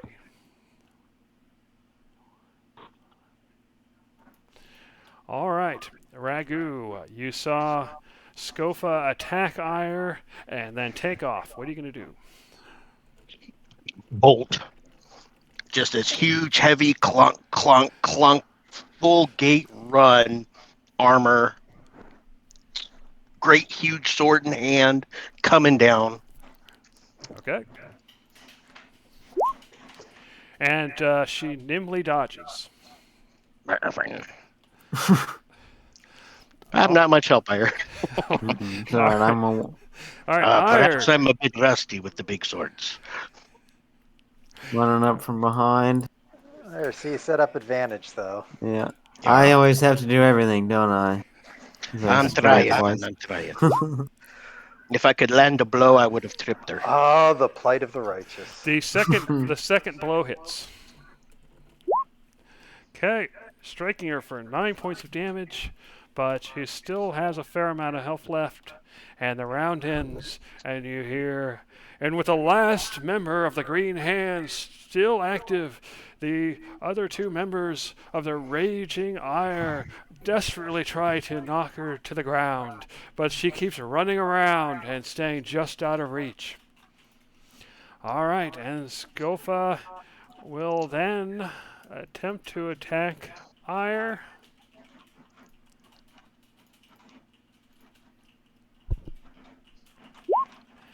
and hits It does hit. for 4 points of damage. And at this point in time, she uses her mobile feat. However, she didn't attack Ragu, so Ragu, you get your attack of opportunity. Woohoo!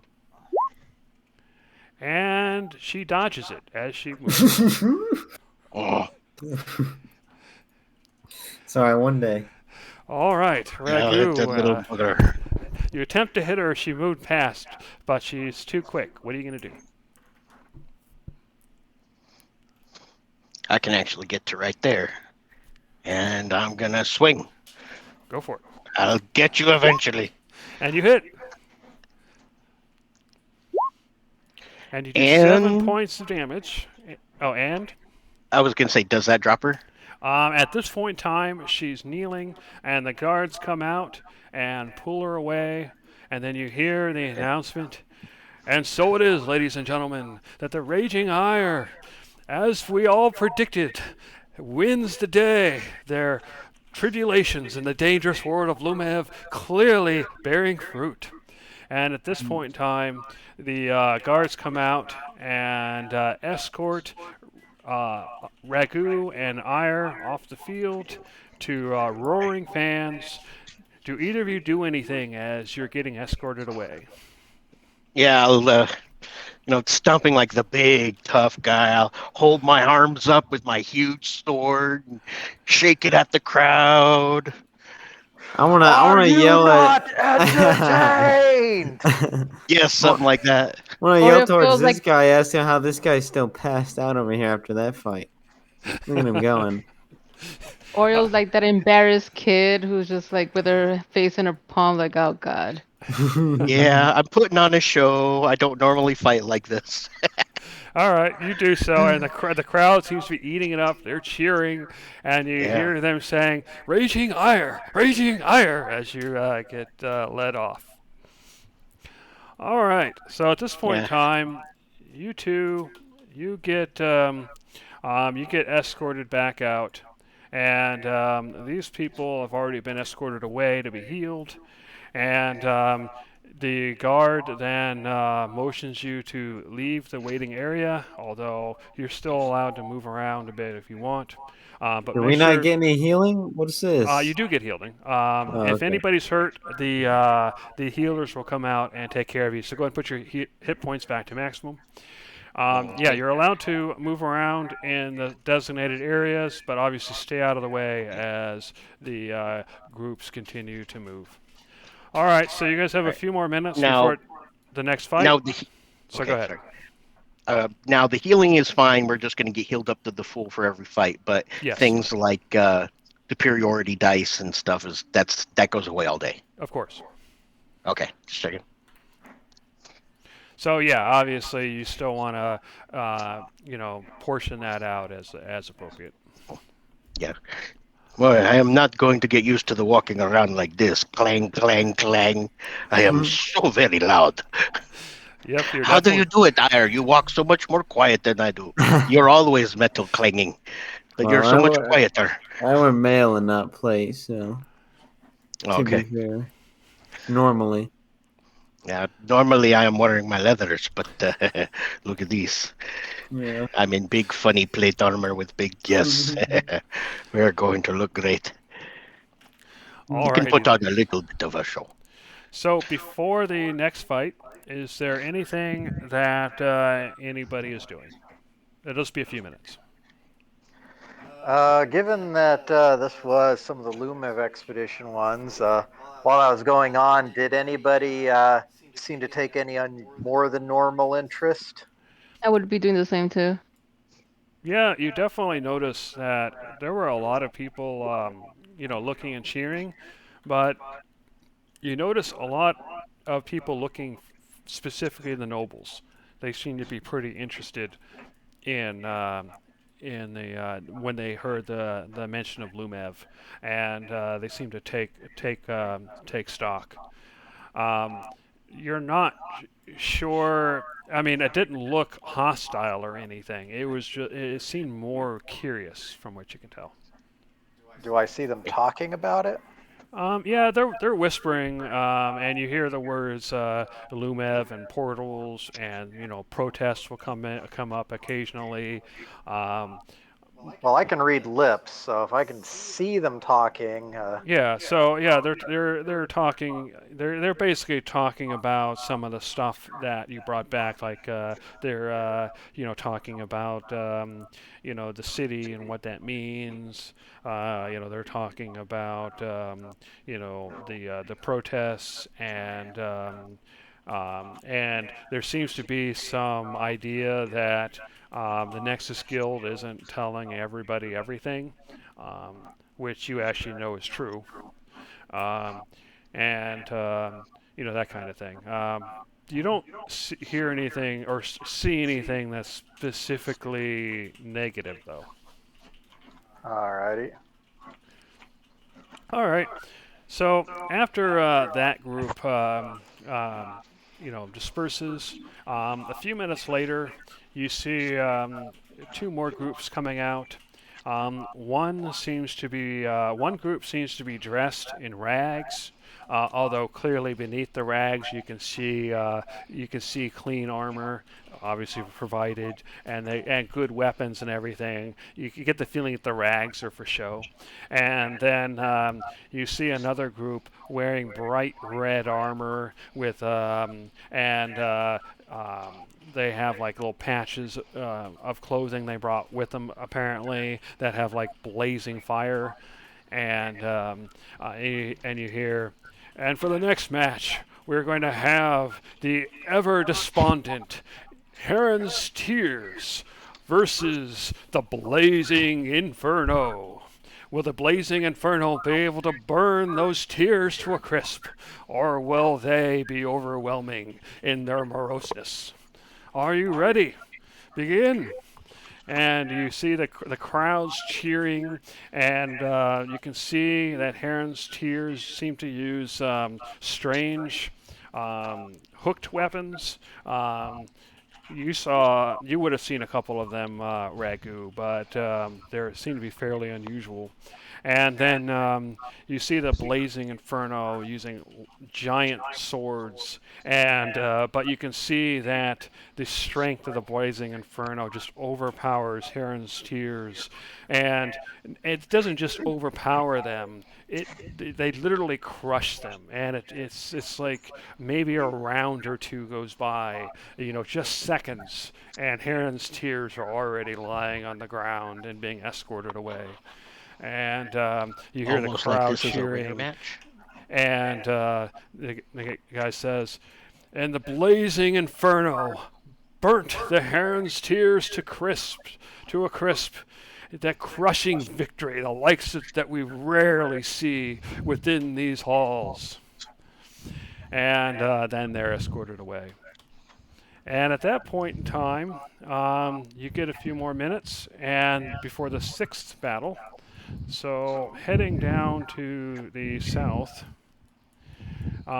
Ragu and Ire, you see a what looks like a person wearing armor, obviously a contestant, kind of walking past, and he seems to be mumbling something about fraudsters. So what do you do? Hmm. No, fraudster. Are they in reference to the guys who just who whomped the other guys? Because I asked if it was if it looked like a ringer match. Oh, it's you can't tell. He didn't mention a name. He was just kind of walking by saying fraudsters. Oh, You can take it as you will. yeah. Okay, no, but what I meant was before when we saw the red guys just completely decimate the other guys. Yeah, you're. I know about It's combat enough to know, those guys were grotesquely outmatched. They never should have been in the same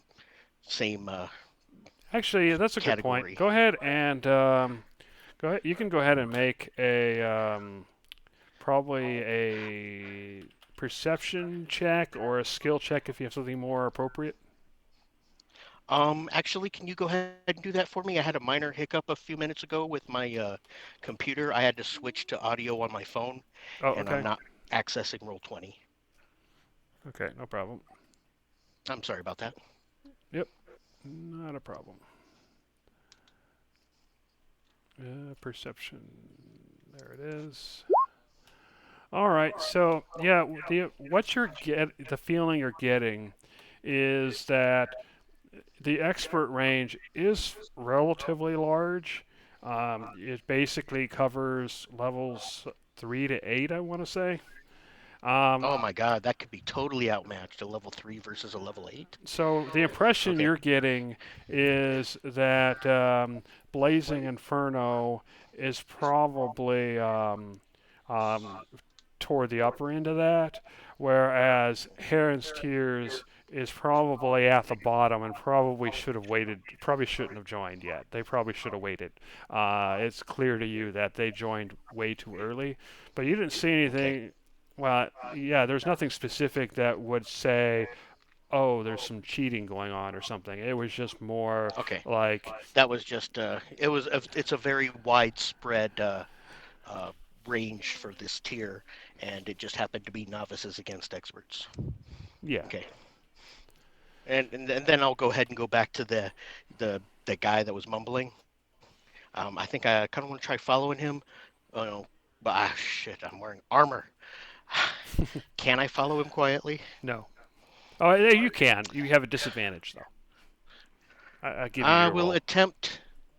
I will attempt to overhear what he's saying, see what he's doing, see where he's going, see what he looks like, try and memorize his face if I can, pull in as many details as I can, doing my whole investigation type, get as many clues in as a short amount of time as possible. Okay, so you're not going to try to follow him then? Yeah, yeah, I am. Okay, go ahead and oh, actually, I guess I have to do it for you. So I'm going to go ahead and make your stealth check at disadvantage. Okay.